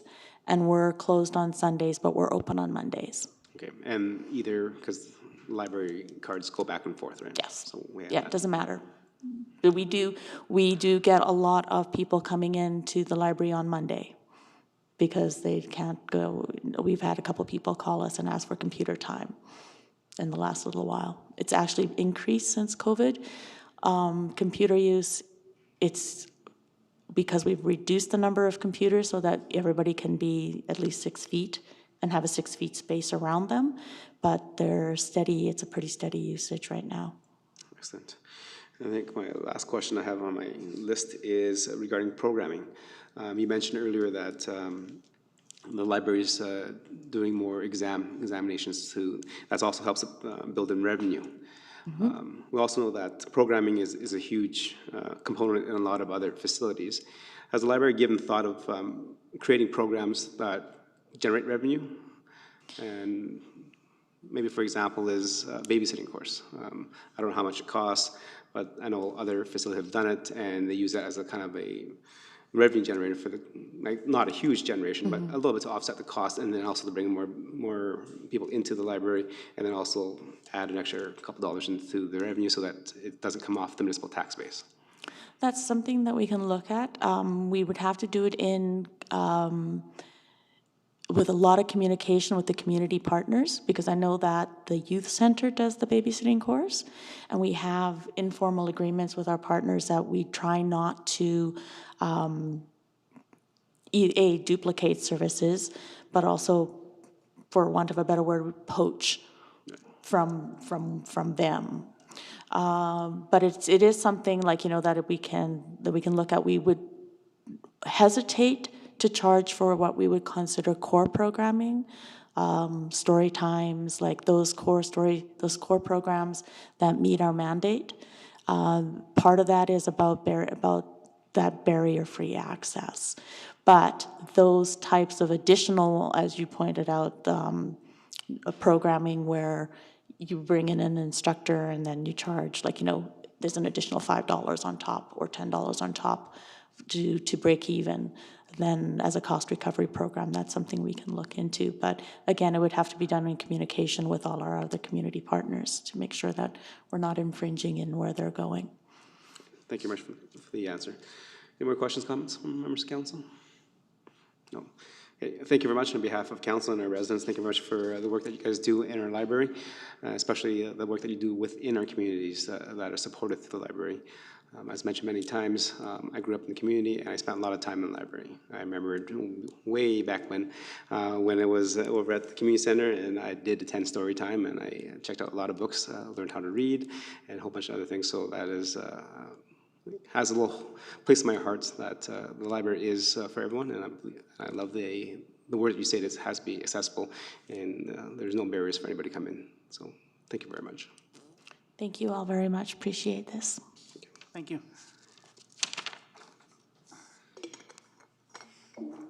Right, members of council, before moving on to our business items, it is 10 after 8, so let's call a 7-minute recess, and we'll come right back. Thank you.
Okay, welcome back, members of council and members of the audience that are watching. We're moving on to business items. So 5.1 is the Stony Plain Library 2021 funding. Obviously, there's already been a presentation, so I'm going to go directly to the motion. Councillor Meyer, go ahead. Your worship, that town council accept the Stony Plain Public Library 2021 municipal funding request and annual report for information. Okay. Having trouble with my R's. Thank you very much. No, appreciate it. It's getting late in the night, so members of council, any questions and comments regarding that motion? Okay. Seeing none, look forward to having it built into your corporate business plan. Call the question. All in favor? Okay. That is carried. Moving on to 5.2, which is now the environmental master plan presentation. If we can have the presenters come forward, please. Hello. Good evening and welcome to the town of Stony Plain. Thank you. Thank you for joining us tonight. Thank you, Mr. Mayor. Thank you. And again, there is a sign-up sheet that I think you have to sign in. Okay. Thank you, Mr. Mayor. I'll just introduce the item. Thank you very much. We are excited today to present Phase 1 of the Environmental Master Plan, which is an initiative in Council's strategic plan under the Environmental Responsibility Pillar. The Environmental Stewardship Strategy is the town's current guiding document and was last updated about a decade ago. A new master plan is needed to develop a detailed community vision and policy framework to guide future environmental initiatives. The town was able to partner with the University of Alberta through the Sustainability Scholar Program to host a graduation student whose project work created a foundation for the town's environmental master plan and an update of our environmental stewardship strategy.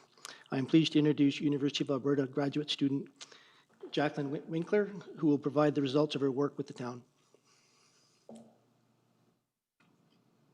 Here we go. Thank you. Thanks, Ian. Hi, Council. My name is Jacqueline Winkler, as Ian said. I'm in my final year as a master's student in the Urban and Regional Planning program at the University of Alberta. My undergraduate degree is in Environment and Urban Sustainability from Ryerson University. I have previous experience working in urban forestry and environmental reclamation. This summer, I had the pleasure of working with Stony Plain through the Sustainability Scholars Internship Program from the University of Alberta. And with the help of Miles, Chelsea, and Emma, we have completed the Phase 1 summary report of the Environmental Master Plan, also known as the EMP for the town of Stony Plain.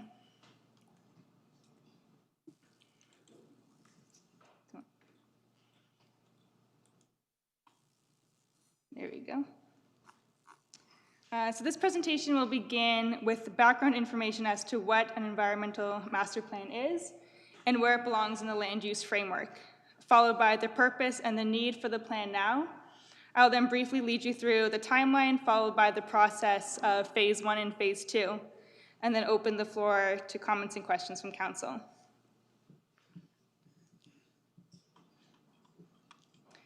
Okay, so the Environmental Master Plan is a comprehensive plan that establishes an updated environmental framework to guide actions related to environmental sustainability, prioritize initiatives, and track progress. This plan is important now because in Stony Plain there has been constant development to meet the needs of the growing population. While the town continues to grow and prosper, it is important to preserve the natural systems of the environment during different life cycles of the town. With environmental governance and planning, we are able to facilitate decisions for land development with considerations given to the natural environment. So the Environmental Master Plan falls within the municipal planning stages of the land use planning framework in Stony Plain.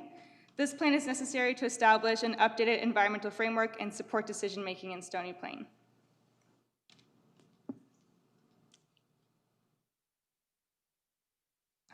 Previous environmental plans and initiatives have laid the building blocks for the Environmental Master Plan to take off from. Environmental stewardship has been ingrained in Stony Plain's planning endeavors for over a decade, starting with the Community Sustainability Plan and Environmental Stewardship Strategy in 2007.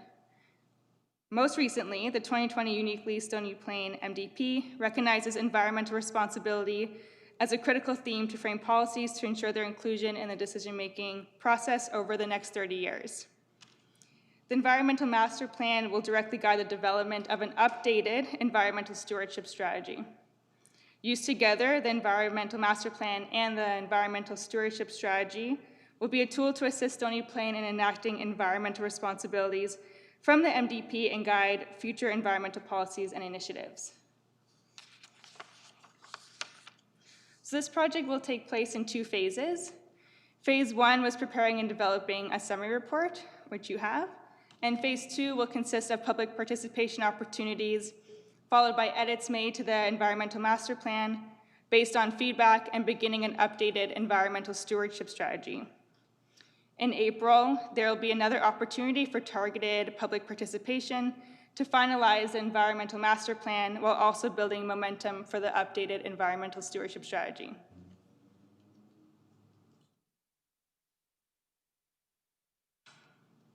So the research, I'll now guide you through what we've completed in phase 1, which was to create a foundation for the Environmental Master Plan. So the research was completed by conducting an internal literature review of Stony Plain's existing statutory and non-statutory plans.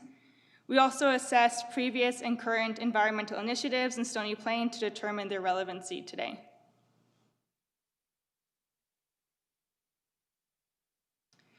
Next, we conducted an external literature review and reports for Edmonton, Alberta, and Canada to gain a greater understanding of environmental concerns, appropriate actions, and goals or targets for each level of government. This included, but was not limited to, water management, air zone reports, climate future, and biodiversity. I'll guide you through the Environmental Master Plan's framework. Stony Plain's pursuit towards environmental stewardship and responsibility is realized through an environmental framework. The framework's conceptual structure is intended to support and guide the reader to clearly understand the framework's foundation. This framework allows readers to efficiently use the Environmental Master Plan in a method that is most beneficial to their needs. So at the top, we have the vision, and the vision is through a collaborative approach, we foster an environmental resilient community while delivering a holistic approach to growth and development that enhances and preserves our natural environment. Followed by our 4 guiding principles, which are environmental stewardship, governance, interdependence, and a livable community. We then have our 5 key themes, which I will later go through in more detail. Goals for each theme to identify desired outcomes, and strategies that state a plan of action to enact the identified goals. So these are the 5 key themes: climate resilience and energy, ecosystem, air, water systems, and waste management. I'll briefly summarize each theme and their goals in the next several slides. Please note that there are specific strategies related to each goal, but due to time considerations, I will not go through each individual strategy, but for more information on specific strategies, please refer to the summary report. So the first theme is climate resilience and energy.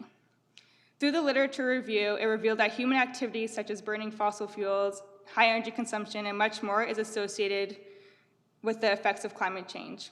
Climate change adaptation reduces the negative effects and vulnerability of climate impacts. For Stony Plain to become more climate resilient with a focus on reducing energy consumption, there are 3 goals. The first is to reduce energy consumption and limit greenhouse gases by retrofitting buildings. Second, to transition towards renewable energy sources in existing and new infrastructure. And finally, to utilize green infrastructure to enhance the functionality of natural resources with site-specific design considerations, including green neighborhood features. The next theme is ecosystem. Stony Plain has many ecological features that contribute to a healthy environment and a beautiful landscape for people to enjoy. In urban environments, maintaining a balanced ecosystem can be challenging when faced with anthropogenic influences. Therefore, the goals are to 1, protect and improve rich biodiversity to support the ecosystem and strengthen services provided by promoting native species, controlling invasive species and pests, and protecting the urban forest. Second, efficient environmental land use planning to stimulate healthy communities that reassure natural conservation systems. And finally, address food security with a sustainable food system. The next theme is air. So due to Alberta's car-dominant culture and large oil and gas industry, there is an alarmingly high level of air pollutants when compared to other provinces and territories. The Alberta Air Zones report from 2017 identifies that it is necessary to improve air quality through active air management and prevent exceeding of the Canadian air quality standards. This led to the creations of goals 1 and 2. 1, to protect and enhance the well-being of public and ecosystem health by reducing emissions of common air contaminants, and 2, to measure the air quality through active monitoring and establish an acceptable standard of pollutants in the air. Additionally, and in accordance with MDP, Goal 3 is to reduce noise pollution and light pollution to preserve natural darkness.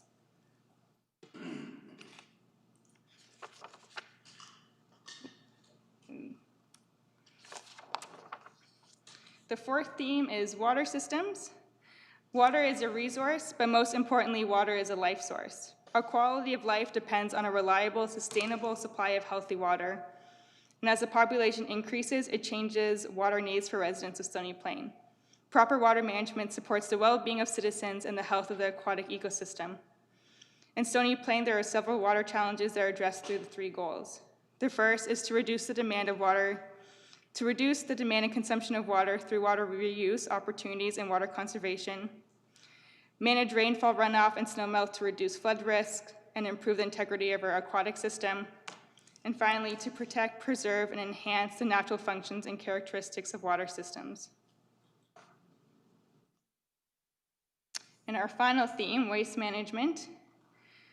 Municipal solid waste refers to garbage, recyclables, and compostable materials from homes, businesses, institutions, and construction sites. Landfills are used as a primary means to dispose of waste in Canada. It is the responsibility of the municipal governments to manage the collection of waste, recycle, and compost materials, while the province and territories monitor waste management facilities and operations. Solid waste and the decomposition of waste in landfills occupy a significant amount of land and emit methane. Therefore, Goal 1 is to reduce the volume of waste generated, and this can be implemented using the concept of the 5 R's. So the first is to rethink buying or accepting object, reducing what we use or buy less, reusing an item for the same or different use, recycling items through the appropriate process, and lastly, allowing items to rot through composting. The second goal is to reduce the amount of waste going to the landfill by monitoring and increasing diversion rates, including reduction of waste in the construction process. So we are now in phase 2 of the process, and I will go through each step starting from planning the public participation strategy and ending with the renewed environmental stewardship strategy. The public participation process begins very soon, this October, with a public survey and a council workshop to gather feedback on how stakeholders value environmental responsibility in Stony Plain. Then between November and January, we will assemble a What We Heard report from information gathered during the public participation period to guide and refine document changes. Lastly, we will host a follow-up public participation opportunities to report on what we heard from the fall's gathering and gather additional information to inform action items to implement the environmental master plan through a renewed environmental stewardship strategy. So the overall objective is that the goals and strategies from the environmental master plan will be implemented through a renewed environmental stewardship strategy. The renewed environmental stewardship strategy will propose corporate plan initiatives to achieve environmental projects, goals, and initiatives. Thank you for listening, and we welcome your comments and questions. Thank you very much for the presentation. That was very informative. Actually, there was a lot of detail in the report, so thank you very much for doing that. That was very informative. And as you kind of mentioned, environmental stewardship is one of the pillars of the town Stony Plain, so it is good for us to kind of renew and revisit some of our strategies to get us back on track so we can move forward to one of our pillars. Members of council, any questions or comments regarding the presentation tonight? Okay, go ahead, Councillor Matthews. Thank you, Your Worship. There's an area, Adam Creek, that was determined to be an environmentally sensitive place in Stony Plain. I'm just wondering if you could tell me, are there other areas in Stony Plain that are environmentally sensitive as well? And then if we could follow up as to what specifically in terms of the care and what we should be doing moving forward with this with respect to Adam Creek and to any other areas. Yeah.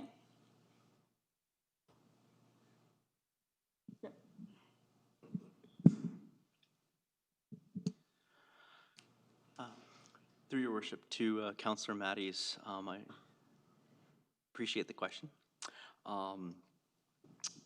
The sensitive areas, so Adam Creek is probably the only one that has been explicitly noted that was found in the literature that we had here. Future work we're hoping to do would look more thoroughly at other areas in town that might be considered natural areas.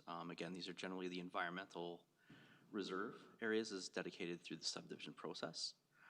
So specifically, we don't have anything towards that end, but we would definitely want to work through that, and that's part of what we want to have as some of the outcomes of the strategies for the environmental stewardship strategy. We want to make sure that we have some action items along better determining and giving some insight, especially when future development is to take place through, say, area structure plans as a starting point. Thank you. If I may just follow up. So the reason I'm asking is I know when we had the area structure plan in the Tussock area, they had referred to realigning that or reconfiguring back to its original state.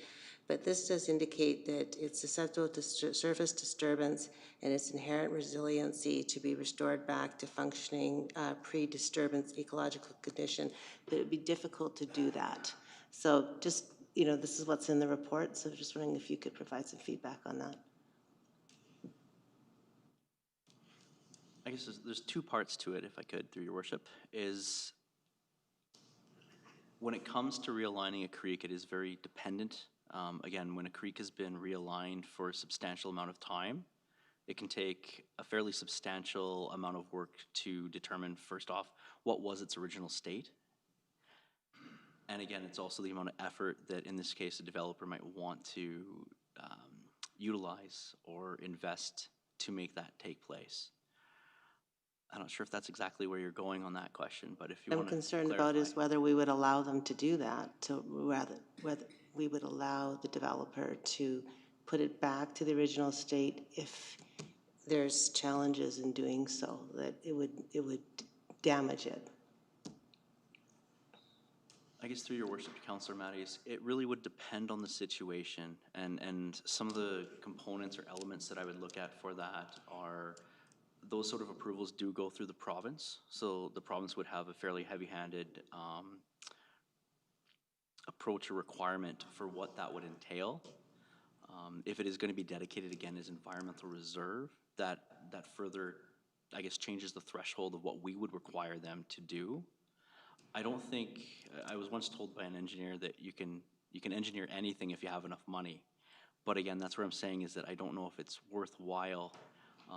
Wetlands in particular, for example, take a lot of work and time and dedication to make sure they're restored to their proper original state. With a creek, that would definitely be a similar component. It would have to be quite thoroughly done, maintained. There might be some high standards to enable that. And again, with the Tussock Area Structure Plan, which is I believe what you're referring to, there was proposals within the Area Structure Plan that would allow that to take place, but they had to reach those conditions and able to do that. So again, it's just a policy level at that point that says we would be willing to allow that as long as it met the requirements of Alberta environment in the town further on. Okay, thank you. That's good. And great question, Councillor Matties. And again, the requirements and the standards that are set by Alberta Environment, which is far more advanced and knowledgeable about creek systems and environmental impacts of realignment of the creek. So, great question. Deputy Mayor? Thank you, Mr. Mayor. I'm referring to page 118 of our 175. It comes under waste management. I was really interested to see that the 4 R's have now become the 5 R's. And I worked with the 4 R's for many years as a teacher.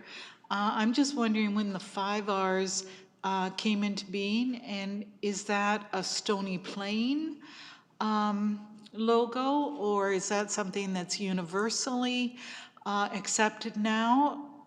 Provincial, Canadian, where does that triangle come from? Through your worship to Councillor Bennett, I will pass this one off to Jacqueline because she did a lot of the work and knows more about this than I do. So if you would, Jacqueline, thank you. Thank you.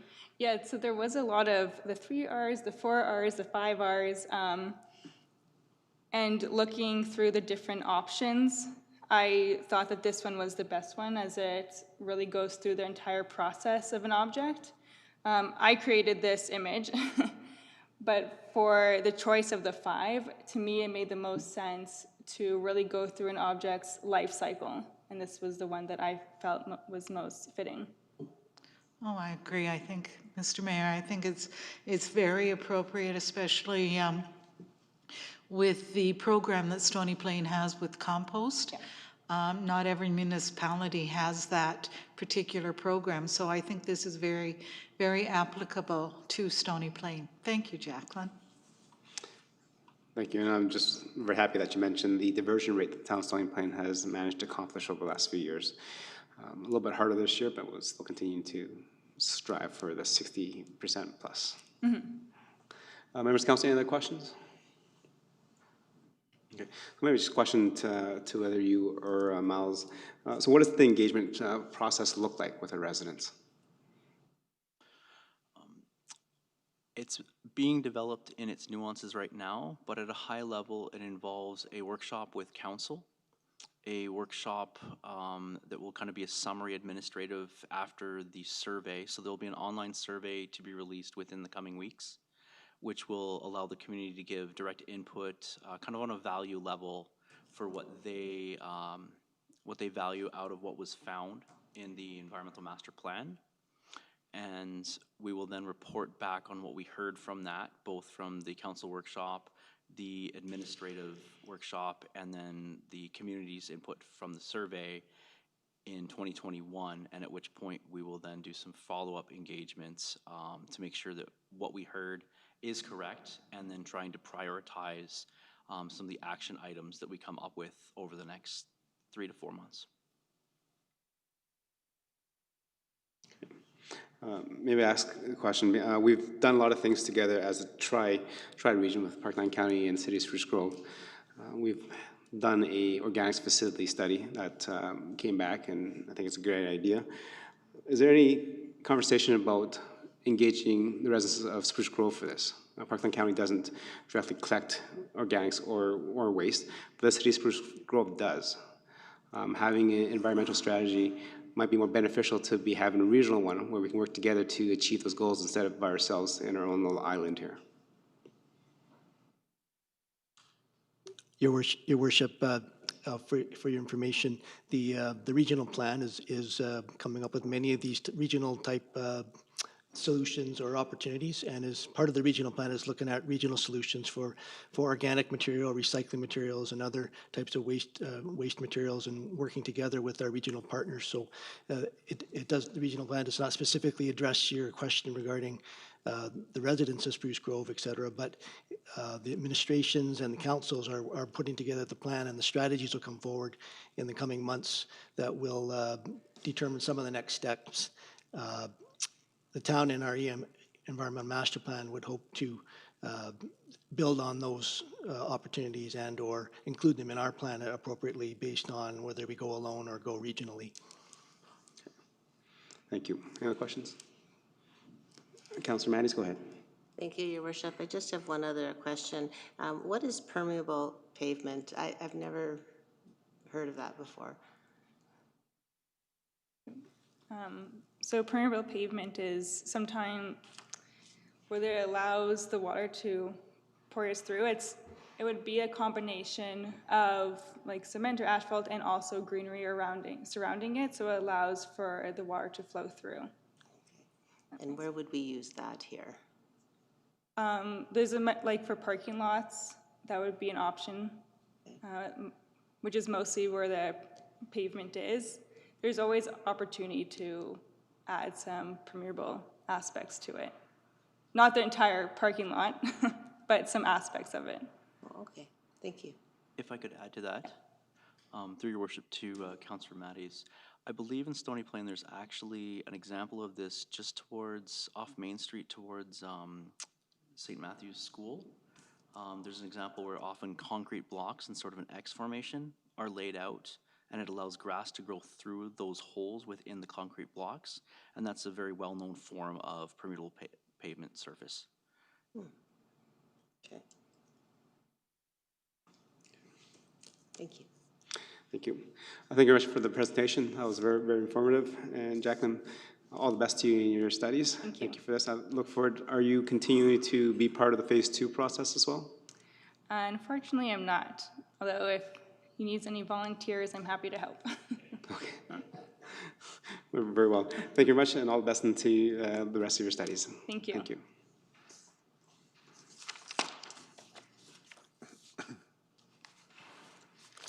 Okay, members of council, that was a great little presentation on the environmental master plan and some great work from some of our younger generations in our communities. And if this continues, our future is very, very bright. So thank you much. Councilor Pleshko, if we have you make the motion, please. Yes, thank you, Your Worship, that council accepts the environmental master plan phase 1 summary report for information. Okay. Thank you. Members of council, again, as a presentation, there'll be phase 2 of the project where there's a council workshop and a survey, and then also what we've heard, bring it back to council. So I don't think there's very many questions unless there is one, any hands coming up. Okay, see none, I call the question. All in favor? Okay, and that is carried. Thank you very much. Thank you. All right, so moving on to 5.3, which is the snow removal and ice control policy. If we can have that sanitized quickly so that we can move on to the next presentation, please.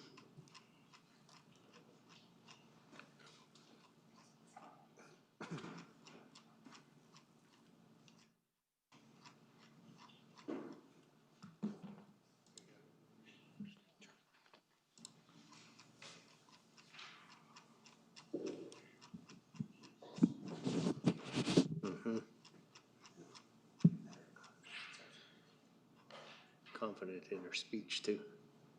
Confident in speech.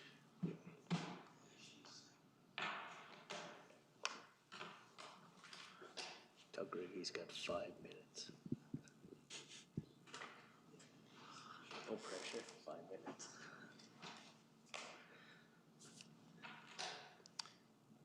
All right, I'll let you start, get set up there. Okay, so moving on to the presentation. Again, members of council has thoroughly read the report, so if we can keep the comments succinct and the presentation right on point. Thank you, Mr. Mayor. We are pleased to present the draft snow removal and ice control policy.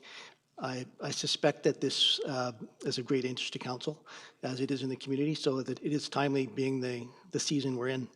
Snow removal was a topic of conversation throughout the last winter, and administration has completed a thorough review of the town's commitment to this important service. The previous policy was dated 2001. Over the last 19 years, there has been significant growth in the town.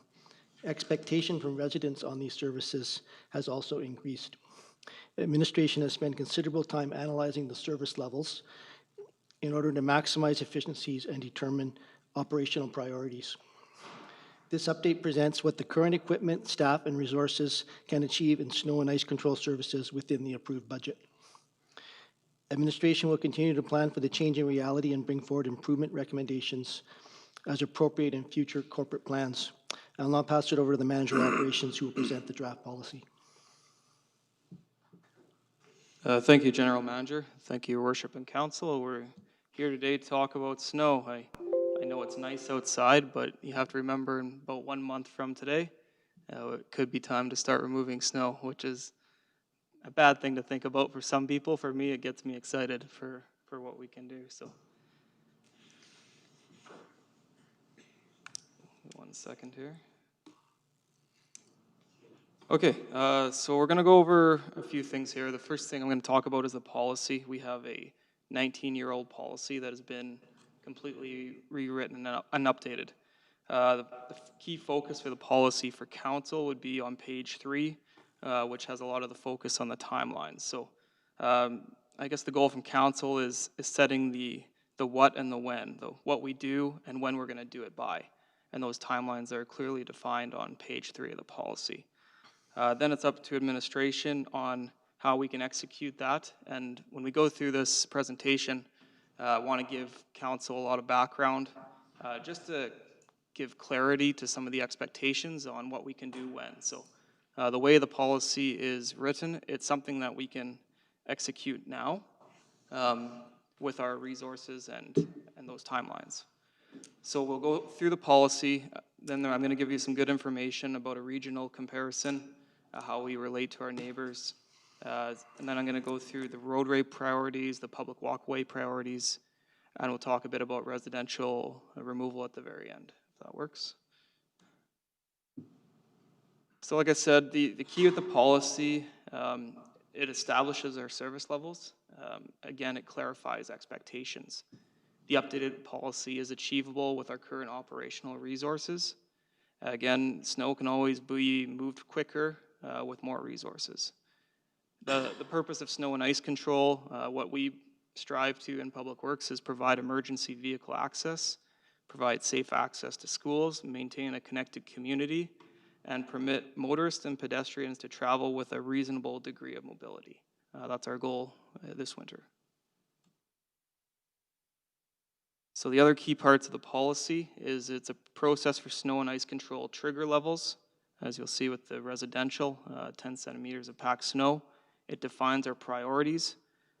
It clearly shows why we do some roads before we do other roads. We always get questions from residents saying, hey, how come my road isn't done yet? Well, it's very clear in the policy how come that's the case. The policy defines public walkway priorities.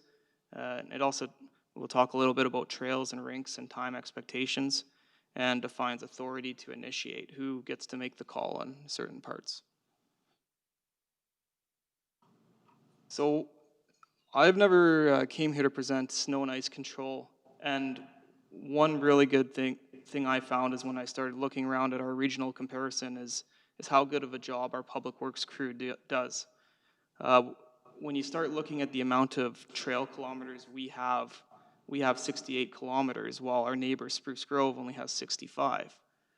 You also look at, we're using 5 people to clear those trails, and they're using 14.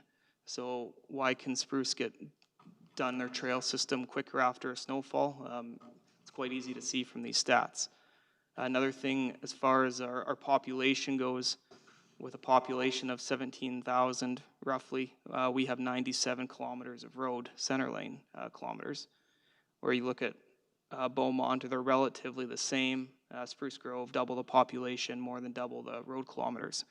But the staff that we're doing our snow removal with roads is 5 versus Beaumont, they've gone to 8 with a split crew. When you get up to the 8 level of staff, that it allows you to go split crew, 4 in each crew, and then you're able to get the 7 days a week coverage. Well, we're Stony Plain, we're essentially a Monday to Friday, and we'll call in our operators in emergencies when there's snowfalls on other times. Spruce Grove, they're up at the 17 operators in their roads department, so that gives them the ability to go Monday to Sunday, 24 hours coverage. It does show here, though, just how efficient our guys are doing, our guys and girls, I should say. Stony Plain, our operators in the roads are essentially responsible for 19.4 kilometers per operator. A place like Beaumont is at 11.1. And in the trails, each of our operators are responsible for 13.6, where Spruce Grove, each operator is essentially responsible for 4.6 kilometers. When you're looking at a trackless sweeper, general rule of thumb is a trackless sweeper can do about 6 kilometers of trails a day, operating at a safe speed. So if you look at the amount of kilometers that we have per person, it's 2 days to do that. So when we're looking at roads in this section, we've done a service level based on a day 1, 2, 3, 4 schedule. So I'll be showing the map next, but day 1 it'll be arterial roads and it'll be plow-aside roads. Now the reason why they're higher traffic roads, the other thing that's important to know when you're doing a plow-aside road, it can go a lot quicker. On day 1 we're doing 37 kilometers of plow-aside roads, where on day 2, when we're focusing on school zones, arterial, and a bus route that's coming, those are all pickup and we need to haul that snow. So we're only going to get 6.2 kilometers done on the second day. There's an option if this is based on a standard 3-inch of snowfall. On day 3, we're going to go into the downtown and our highest traffic collectors. The downtown, it'll get done very early in the morning on day 3, and then after that's complete, go to the highest traffic collectors. Day 4, then we begin our residential collector roads, which I'll show on the following map. After this is all complete, provided it doesn't snow again, if there is a significant amount of snow, we would go back to the start of this rotation. If this is complete and we've hit 10 centimeters of packed snow in residential roads, then we would go on to the residential road program. Again, while this is all going on, there is a loader that's going out doing parking lots, and there's a sanding truck out as well. So what I just said there is all explained in this map. The red is day 1. Like I said, we could get 37 kilometers of red done. Again, everything could be traded off. We could go ahead and we could do day 2's route on day 1 and vice versa. But the most efficient use of the resources is to tackle the plow-asides, get as many roads as we can do on day 1. This would be done with 3 graders on the first day. On the second day, the focus, as you can see, is the arterial road on 779. You'll notice that we don't do the north portion or the south portion. That is done by the province, as well as we are not responsible for 628. That's the 2 roads in town, as well as 16A is something we're not responsible for. It shows here day 3 is getting into the downtown, Outway Drive, 57th Avenue, and then day 4 is all your residential collector roads. So when we're looking at our public walkways, this is handled by our parks crew. So when we have our 67 kilometers of trail that they're having to go out and do, we're going to send 5 sweepers out immediately on the first day and the second day. You can complete almost every single trail in town by the end of the second day. There is one path that'll be a little bit into the third day, so there'll be a sweeper the morning of the third day, again, based on a standard amount of snowfall. What I've got listed here is rinks and hand shovel areas. The intention is that the rinks are going to be contracted out. A contractor would come in and remove the snow from the rinks. And then after the third day, once the trails are complete, the parks crew would be able to use the grooming machine and scraping machine and be able to maintain the rinks, just not doing the snow removal on the rinks. After the trails are done as well, you'll see I have 2 sweepers on Main Street, 2 sweepers on Main Street, 1 sweeper on the trails, and then the rest go to hand shovel areas. So I'm going to talk about that a bit more on the next slide. And then day 4 is we get back into our sanding, and then we can also do the garbage removal as well for all the garbage bins on the trail road. So we've gone through and we've put all of our routes into GIS, our entire park system, as well as our road system. So we have every kilometer of trail. We've separated it up based on every piece of equipment we have. So the operator gets into that piece of equipment. This is an example of one of the maps in the middle of the town. They'll know exactly, on the map that the operator has, they'll have the other areas blurred out, so only the color that they have to do. And we'll be able to track their time and their expectation for every hour of the day where they're progressing on these routes. It's a very detailed system. It's something we haven't had in the past, and we've really refined in the last couple of years to get it to this level. So when we're talking hand shovel areas, our crew is also, it's not just using shovels, they have backpack blowers, they have walk behind snow blowers as well. There's 13 bridges in town, mostly around the trail system, that has to get hand shoveled. 2 boardwalks in Forest Green and West Era. There's 2 sets of stairs along the stream course. You have the downtown, which is a new one. All the ball belts, the flares, the benches that have to be looked after. And then the building entrances, the multi-center, the old community center, town office, Potter's Guild, PSAR. These are all areas that they're all high priority areas, so it's important that you have to manage your resources, where you're going to go to first, second, third, and that's what we've defined in our GIS system and in our policy as well, when things get done and how long it'll take for them to get done.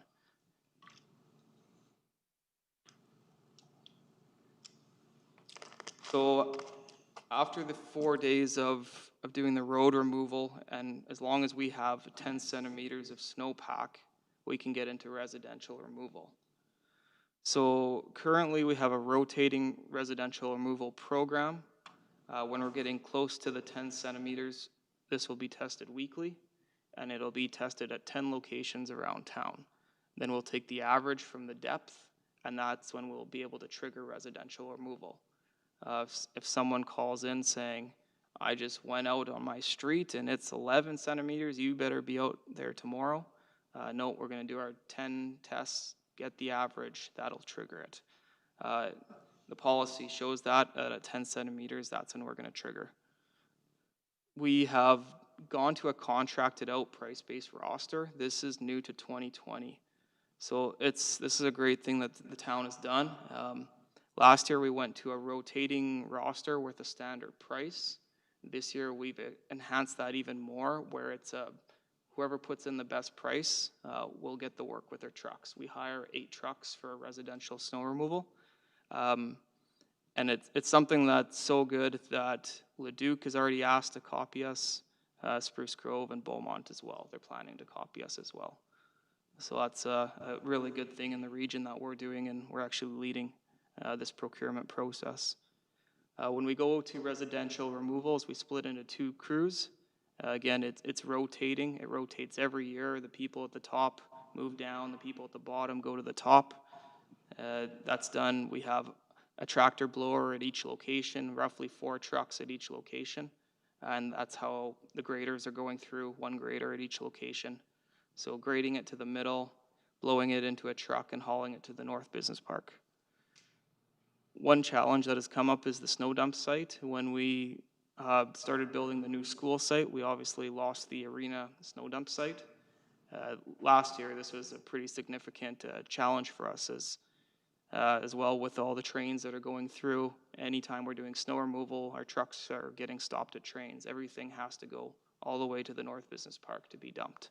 Having that site on the south side of the tracks, it was more efficient that we could move half the snow, everything from the south half of town to that old area. So now it's all going to the North Business Park, and that's where we'll be working out of for quite a while, I guess.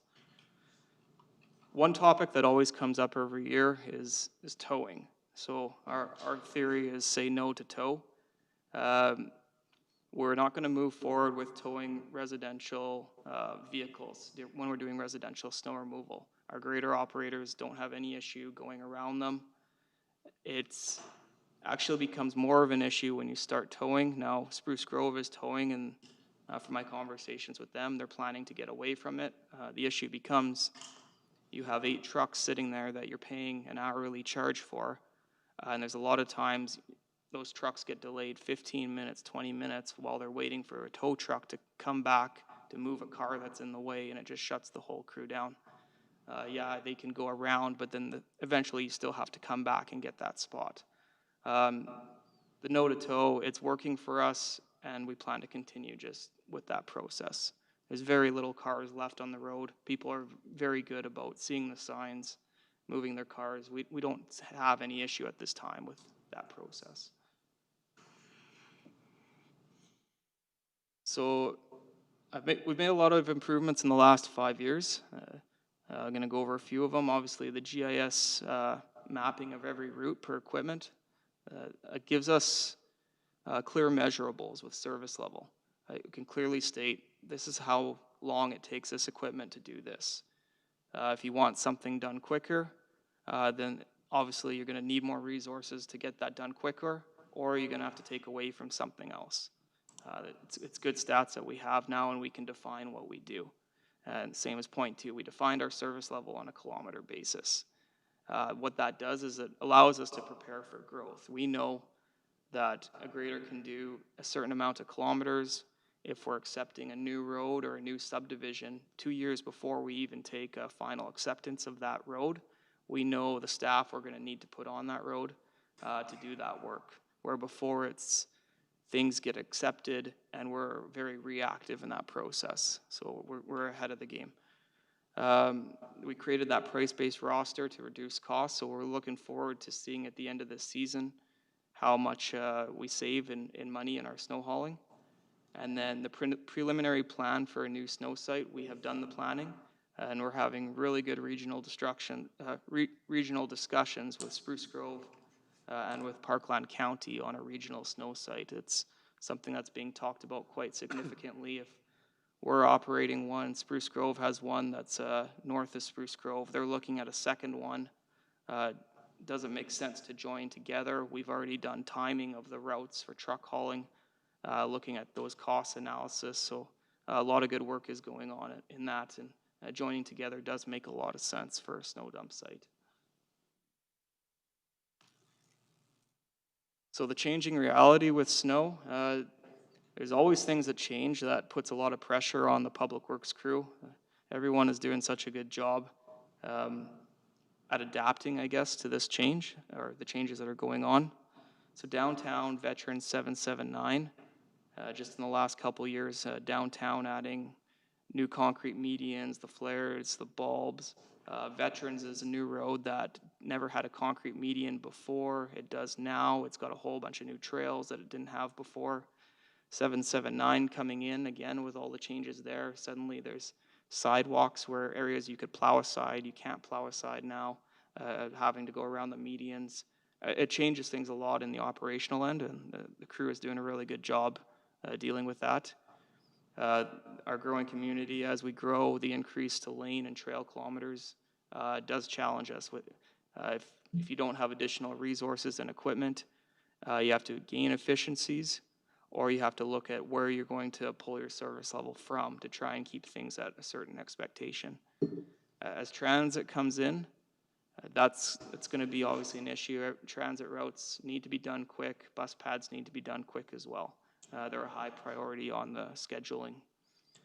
Potential future additions, looking forward at a cemetery, maybe the town having to be responsible for 628 or 779. Those again, we have the stats, so we know what it would take to do that, and it would be a strain to do it with our resources we have right now. And one thing that I always like to point out is the residents shoveling and blowing their driveways onto the street. We get those calls probably every day in the winter. Usually it's from the neighbor of the person doing it, but it is illegal. It's in the bylaw that you can't do it, but we always get the call. They say, oh, I don't have anywhere to put my snow. They've shoveled it on the street. Now they say there's too much snow, so you need to come and activate your trigger level and remove the snow. Obviously, we don't do that. We go with our testing points and take the average, but also politely remind them that we can charge them and make them responsible to remove that snow that they put on the street. So meeting the challenges and looking forward, looking into ways we can remove snow faster on the rinks and trails. One thing this year going forward is contracting out snow removal on the rinks will help us get the rinks open quicker after a snowfall. The snow routes, that's going to be a good topic. We're going to do an analysis on essentially the bus route and looking at turning it into a snow route. You have that in a lot of areas in Edmonton. It's good and bad. Residents will get upset because they'll lose the ability to park in front of their houses, the ones that are on these bus routes. It does increase your snow service level without needing additional resources, because routes that are initially removal routes can become a plow-aside route. And you can, as we showed, you can do a plow-aside route about 4 to 5 times faster than you can do a removal route. Additional sanding is something we're finding the last 3 years specifically. We're noticing the changing in weather, more freeze-thaw, and a lot more ice. Every year we're buying a lot more sand, and we're placing a lot more sand on the roads. So we're prepared for that, expecting the same to continue forward. And as we go forward, we think we're going to need to move to a 7 days a week coverage, similar to like what Beaumont is doing, moving from that 5 staff to the 8 staff, going split crew, and giving our residents a higher level of service by doing that. So the next steps is accept this for information, and we'll bring back the policy to a future meeting for approval. Thank you for your time. Thank you very much for the presentation. That is good to have kind of laid out for us as a member of the council to look see what the service levels currently are. Members of the council, any questions of clarity and understanding on that presentation? Councilor Laurie, go ahead. Thank you, Your Worship, and thank you to the General Manager for the presentation. Just a couple of questions here that I've got. Number one is regards to the signage. This is a question that I get asked every year by residents that I've been on council. Residents feel that the signage that they receive in their neighborhood does not provide them with enough advance notice. Now, I have heard positive comments in what we've started instituting on our social media and through resident emails for giving more of a heads up as to what's coming. But residents have commented to me that having the signs go up essentially the night before removal does not give them far enough in advance notice for moving their vehicles, especially when we consider that we have a large volume of potential shift workers and things like that. Is there another strategy that we can employ in regards to signage where we can potentially look at having signage permanently for the season that gives tentative dates, or is there a possibility that we could put signage up, say 48 or 72 hours in advance rather than 24? Has that been looked at and considered? Yes, Your Worship, through to Councillor Laurie. We have definitely looked at it numerous times and are still looking at it. So the best way I can explain it, there's a good and a bad to doing it both ways. Right now, by putting the signs out at the end of the day, roughly we start putting the signs out from lunch, between lunchtime and 5 o'clock. That gives us the whole morning to see how far the crew has gotten with residential removal. And this process is a 3-week process. That way, where we're putting the signs out for the following day is very confident that that's how far we're gonna get. If we start putting it out 3 days in advance, then we might be telling people they can't park in areas that we might not even get to till 4 or 5 days. So it's a trade-off. Do you want to give advance notice with something that might not be perfectly correct, or do you want to give less notice with more accuracy? So we've gone with the timing of a little bit less time notice, although we're still following our residential removal schedule. And roughly each subdivision is 1 to 2 days on the size of the subdivision in that rotating schedule. So people know theirs is coming up within a day or two. They see the signs go out the previous day between noon and 5, and they know for sure that that street is getting cleared the next day. Feel pretty good with the system, how it's going, but we can always look into changing it. Thank you, and if I may, Your Worship. Okay. So I really appreciate some of the initiatives, the talk of the contracting and so on and so forth. One thing that comes up, you mentioned that we're seeing a lot more call-ins on the weekend, requiring for sanding, clearing on the weekend, those kind of things. And obviously we know Mother Nature doesn't work on a Monday to Friday schedule. And so what I'm curious about is obviously when we do call-ins, I'm assuming that requires overtime pay. And so you mentioned in your presentation, I believe it's 3 more staff to bring us to a 7-day service system. So where are we in results of overtime cost in comparison to the actual cost of bringing in those additional employees to provide 7-day coverage? And if we had the 7-day coverage, would it allow us to achieve some of the things you've noted much faster than we are? Your Worship, through you, Councillor Laurie. So overtime is something we're very interested in reducing, and as the councillor has pointed out, it would help pay for additional staff. So we haven't done the analysis yet to confirm what the trade-off will be or what the delta will be in that circumstance. But going forward, we do think that there will be a need for some sort of transition to a shift work, the Beaumont model, or even eventually to the Spruce Grove model, and reducing overtime would be one of the ways you would help pay for it. However, there likely will still be a tax increase or increase to pay for that service level. So one of the things we like to do is use this winter to analyze that situation further and come back to council and with future corporate plans with a more grounded estimate of what the actual cost of that might be. Thank you. And one more, Your Worship. Go ahead. Thank you. I really appreciate that answer, by the way. I look forward to that information coming in the spring. You mentioned the 10-centimeter pack for the residential snow removal.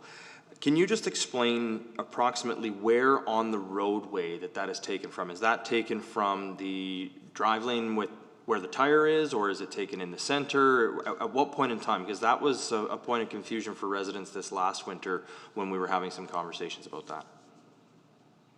Yes, Your Worship, through to Councillor Laurie, it's taken on the driving lane.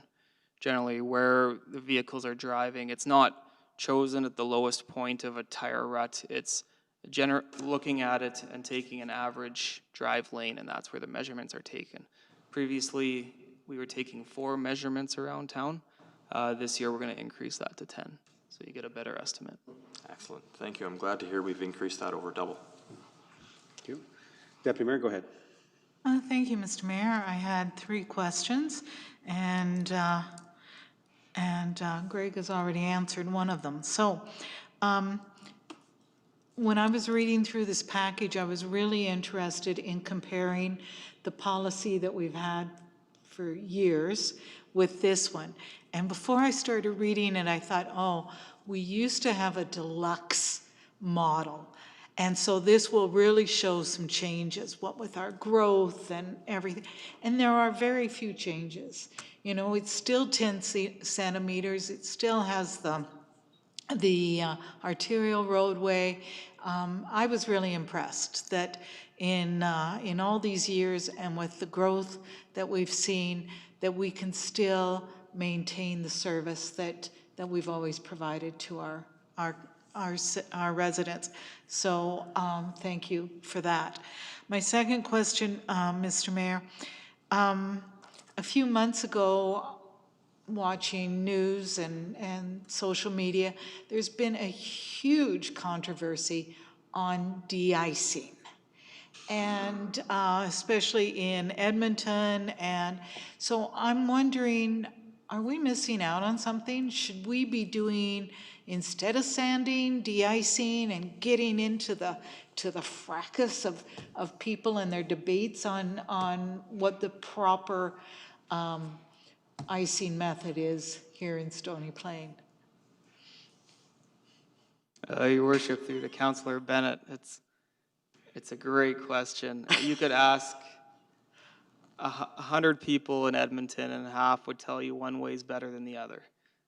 City of Edmonton, they made a lot of changes to their equipment. They went to more the preventative icing, spraying the roads before the snowfall, the ice. Then they had to go back and change all their equipment, and again, back to the traditional sand salt method. What we've been doing works well. We feel it's the best option for Stony Plain. Sticking with the sand salt. Salt is about a 7% ratio in our sand salt mix. Where it's applied, it works very well. There's always the option, if we want it to work even better, is to put more of it down on the road. But pretty happy right now with the way it's going, our sand salt mix. Okay. So, Mr. Mayor, if I can just clarify, so the de-icing methods are more for preventative, and would you say, in your opinion, environmentally, which method works best? I know that salt is not particularly good for pavement and for cars, so we use more sand than salt, but sand is very messy. And so with these de-icing techniques that other municipalities have used, is it better environmentally? Does it provide a better product? Probably is way more expensive. So I'm just really curious about that whole situation. Yeah, Your Worship, through to Councillor Bennett. There's reports and reports of the pros and cons to each method. I won't get too much into the calcium chloride, the Edmonton style, but the Stony Plain way, Spruce Grove, we've had a lot of good chats that, as you're seeing, more freeze thaw, more sand is needing to be applied. To make that more environmentally friendly is, the key is spending more money on hydrovacing out your catch basins. You're going to have more sand and salt going into the catch basins, so upgrade that program, which is exactly what we did this summer. We got half the town's catch basins sucked out this summer. which is significantly more than we've ever done in the past. And that way, that's not going into your drainage system and into your creeks. So that's the way to work with your sand and salt, I guess, on the environmental level. Okay. Thank you, Mr. Mayor. That's information. Thank you, and good question on the de-icing. Councillor Meyer, go ahead. Thank you, Your Worship, through you to administration. I was wondering if I could just request that we go back to the hand shoveling slide. Let me just try and find that. While you're finding it, so if you could just explain this to me a little bit better. Those are the priorities, 1, 2, 3, 4, 5, and if that's correct, can you explain why downtown would be so low down on that list?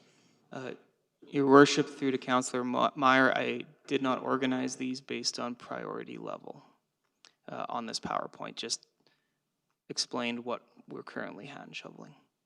Perfect. Okay, thank you. And just one other question, more general one. Last winter, I understand from talking to other public works people, the freeze thaw was quite unusual and very hard on our roads. Is there any, like, can we mitigate any of that by, say, plowing faster or anything like that? Your Worship, through Councillor Meyer, with the freeze thaw, what you get out of freeze thaw is you get ice. So plowing faster isn't the way you tackle ice. Typically, sand and salt put more of it down. So plowing faster just depends on the amount of snowfall we have. It's anyone's guess how much snow we'll get on any given year. What we saw last year when we did residential removal, it was at 12.4 centimeters packed. In the year before, we only got up to about 7.3 centimeters packed. So not quite double last year of snowfall, but pretty close to that when we did it. But for the freeze thaw, focus on the sand and salt around the road. Thank you. Okay, I see no more hands up. I have a question regarding in one of your presentations, you said no to tow, which is fine. You've explained that our operators are pretty good at going around them, and it's going to cost more in terms of having trucks wait to get vehicles towed away. What about just a straight up ticketing program? It says, you know what, we give you 24, 30 hours notice of moving your vehicles from residential streets. If you're not there, we're gonna come and plow anyways, but you're gonna get a ticket. Do you think that will build more of a compliance where people will say, you know what, hey, I don't wanna lose $100 because, you know, the sign's obviously there, let's just put it in the back or put it on the pad?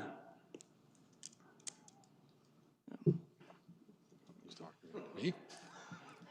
Your Worship. No, nobody wants to answer that question. Thank you, Your Worship. Your Worship. I'll make a few comments about that, and then certainly General Manager can weigh in too. I think the manager did have some reference in the presentation, in the PowerPoint, about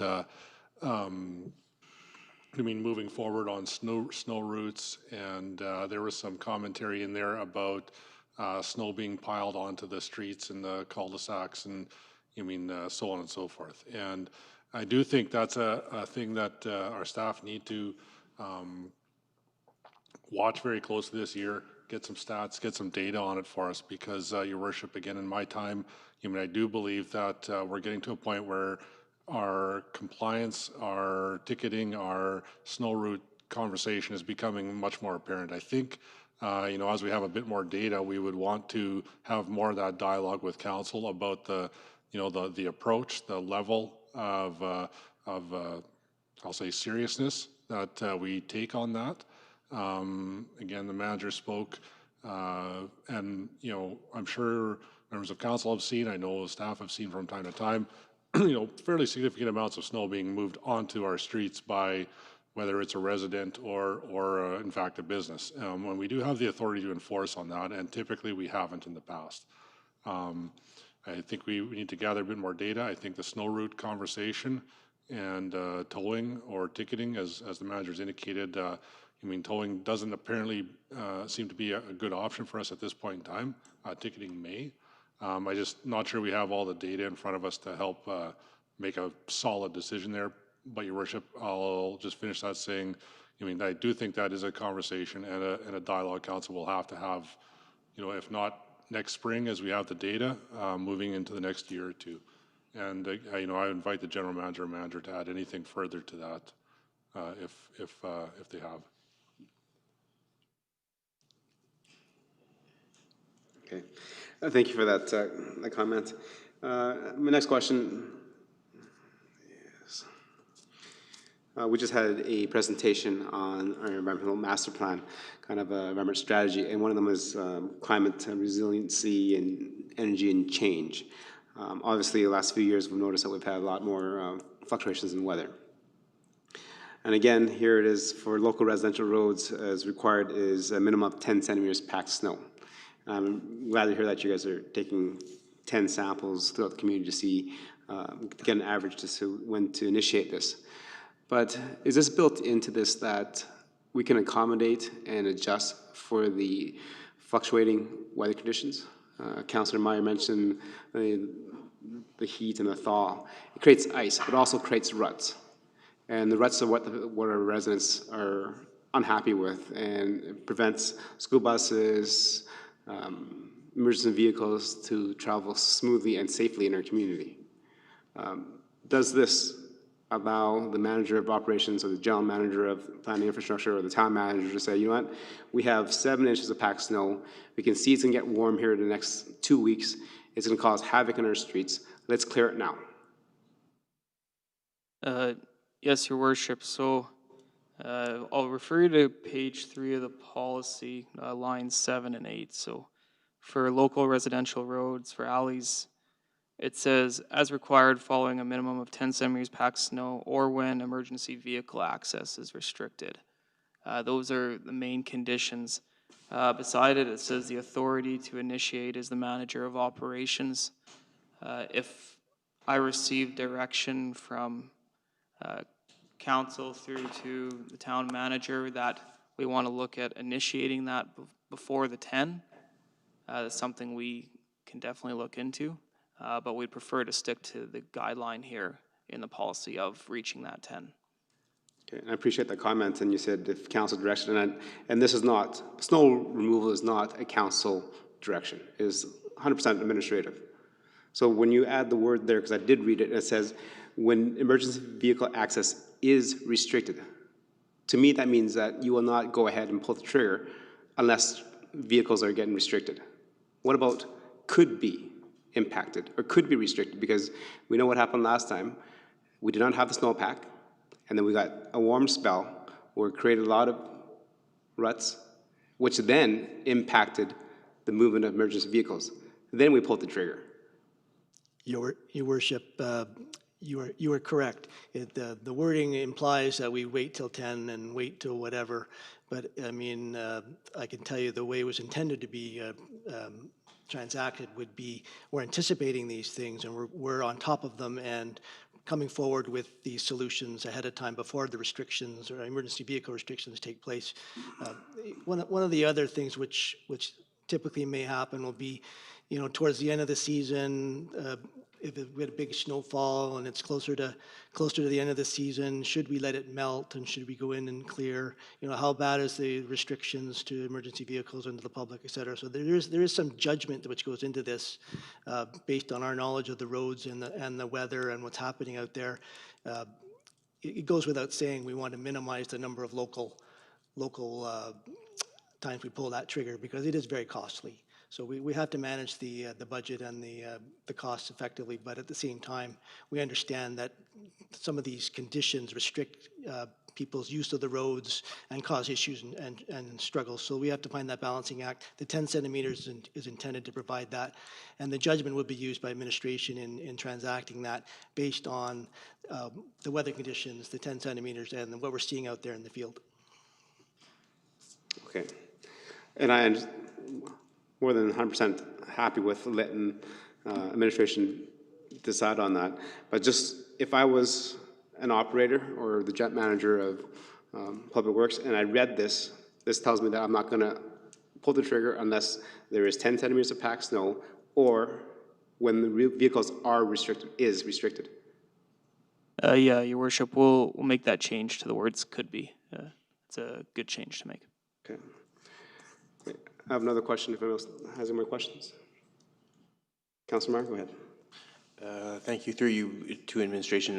Back to my questions about bulb outs, because I know there was some confusion last winter about whose job it was, the businesses or the towns. Has that been addressed here? Your Worship, through to Councillor Meyer. So, yes, the bulb outs were a bit of a challenge last year. We've changed the plan this year to accommodate them better. So the businesses are responsible for directly in front of their business. The bulb outs in the corners is the town's responsibility, and included as part of the hand shoveling maps for our staff that we have internally. We've also made a significant change, I would say. We have moved on this map, you can see on day 2, 779 is now on day 2, and downtown is on day 3, where before downtown was on day 2. That gives the business owners and the staff 2 days to get the snow from the bulb outs and in front of the businesses onto the street. At about 5 a.m. on day 3, that will come through with tracklesses, push that snow from the curb to the middle, and the grader will come through about 6 a.m. and take that snow away. So that's the change we've put in place to hopefully have a better solution this year. Terrific. And I will just assume that that has been communicated to the businesses that need to know. Sorry, that was a question through you. Your Worship, through to Councillor Meyer, that specific plan has not yet been communicated to businesses, so we'll have to follow through with some communications on that. Right, perfect. Thank you. Okay. Thank you, Councillor Meyer. Now moving on to Councillor Loy, please. Yes, thank you, Your Worship. Through to administration, and Greg, you partially answered this question, but it was brought to my attention that the businesses on Main Street, when they come in a little bit earlier because of snow, let's say over the night, they have no other place to push their snow except onto the road. And then shortly after that, the vehicles come and either angle park or whichever the kind of parking system is going to be. And the complaint was that after one snow or two snows, they are further out into the driving portion of the road. They probably lose a foot to 18 inches on either side. So you're looking at 2 feet to 3 feet that you're losing. Are you telling us now that within 24 hours or 48 hours, that once the vehicles are gone off of Main Street, that those things around the bulb outs and in front of the businesses will either be hand shoveled or use a skid steer to move that snow to the center and then trucked away? Your Worship, through to Councillor Loy. So maybe I wasn't clear. What I was just explaining is that after a snowfall, you'll have day 1 and day 2 to complete all the hand shoveling on the bulbs in front of the businesses. And then the morning of day 3, we would come and remove that snow. Just for clarity, and I'm not questioning your ability because I'm certainly, but so we have people there early morning shoveling the snow away from the sidewalk that's currently on the road. Where are they putting that, waiting for it to be removed? I have a disconnect here. Yeah, Your Worship, through to Councillor Loy. So it was something we have changed. Hopefully that there's enough room, they can push the snow off the sidewalk, place it in the front there, and there's still room for a car to park. If they're doing the snow on day 1, that snow would be sitting there on day 2, and it wouldn't be removed until the morning of day 3. We're going to look into other options. We're going to test this out this winter and see If that option doesn't work, then the only way we can get there sooner is either contract that out to get it in on day 2, or you're having to pull staff off of your park, the park's trails, because you are going to need 2 sweepers to go along all the curbs, and those sweepers are full-time doing the trails for 2 days. So we found with the balancing of resources, it made sense to do it this way on day 3 for this season. Well, I can tell you that that's probably the best, Mr. Mayor, the best plan that I've seen for snow removal in this town in the 8 years that I've been involved. And I applaud you for it. It shows just a ton of thought. New problems created downtown with our construction. There's no two ways about it. Mr. Mayor, I don't know where we went from 46 was the number of trail kilometers I've been quoting for years, up to 68. That's a massive jump. Does that include sidewalks to some of our connectors? Yeah. Yeah, okay. It does. Still rather impressive. Yes. Thank you, gentlemen, and good luck, and hope it doesn't snow much. Thank you very much for your questions, Councilor Loy.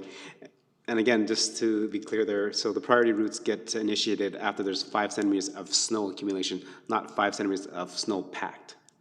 So I think with only having 5 centimeters of snowfall, there is ample of room for business owners to shovel it onto the main street and have the cars packed down without impeding the ability to park where they need to park, so they won't be putting out. Because it's not 5 centimeters of snowpack, it's just 5 centimeters of accumulation of snowfall.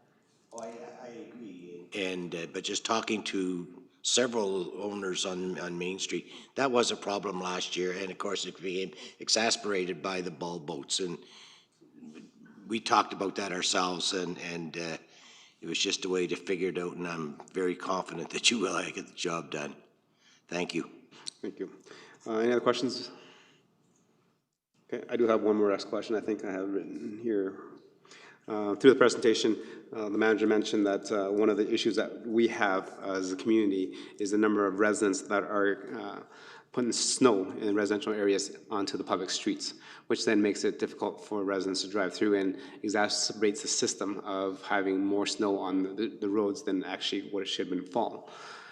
Is there a way that we can kind of educate our residents about that and how to put their snow away? And then I understand that there is a fine that the town can impose if people are caught doing that. Are we at that stage yet where that we have to start educating and finding individual residents for snow blowing their snow onto the roads? Your worship, I can say it became a pretty significant problem middle of last season, and we did about 1 or 2 communications blitzes, I would say. This year, I think it would be good if we bump that up a little bit and try and educate the public a bit more. So it's something we can definitely include and increase the amount of education we do with our residents. Your worship, excuse me, I'm going to make a couple more comments along those lines, and because I do believe it's something that council needs to get an understanding of, and maybe even, excuse me, a little more awareness through this upcoming winter, because I believe it is an issue that we need to address within the next couple of years, if not sooner. And maybe a good way to provide some, I guess, comment here or what have you is, I mean, Councillor Loy just made a comment about, we used to have 46 kilometers of trail at some point, and now we have 64 or whatever it is. 5 or 7 years ago, Your Worship, and to the rest of council, we were able to provide a certain level of service even with that going on. It's been going on. It's not something new. It's been going on probably since day one. But as the manager has shown, and as we get more clear data coming in, it does put that much more strain on the overall service level for everyone. And I know in my own time and with my own eyes, I've seen full-on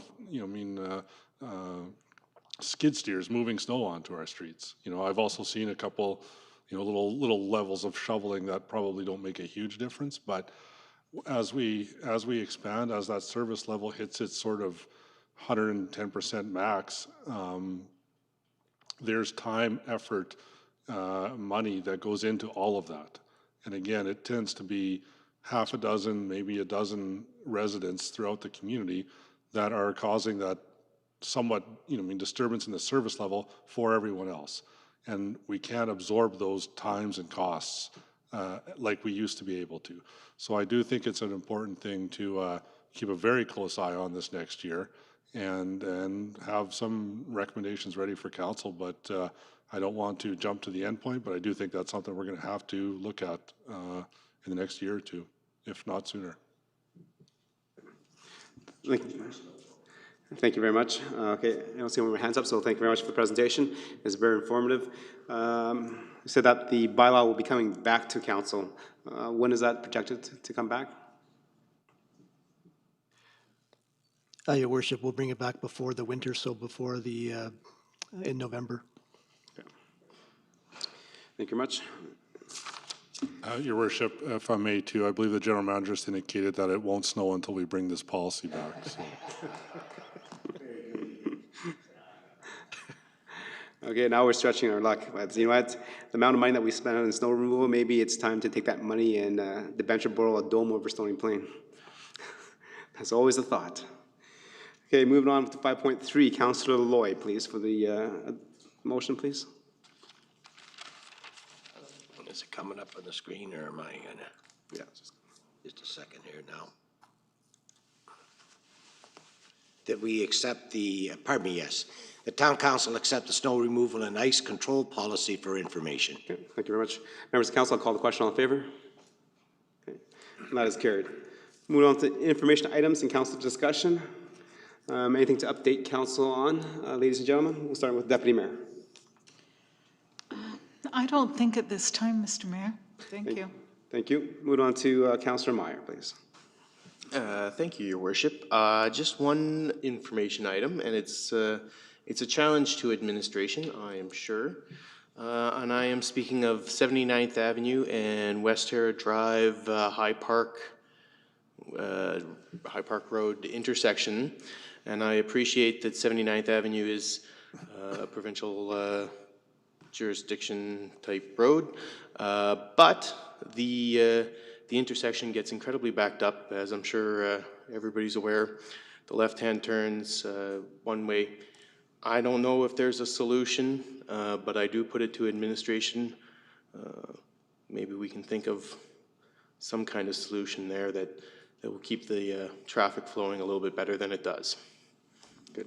Thanks for bringing that up. That was an email that was sent to myself and a couple other people as well, so that I have forwarded that to staff, and staff has been addressing that issue with AT. So hopefully that something gets done, and if there is not, then I think people just need to take a deep breath and just kind of wait.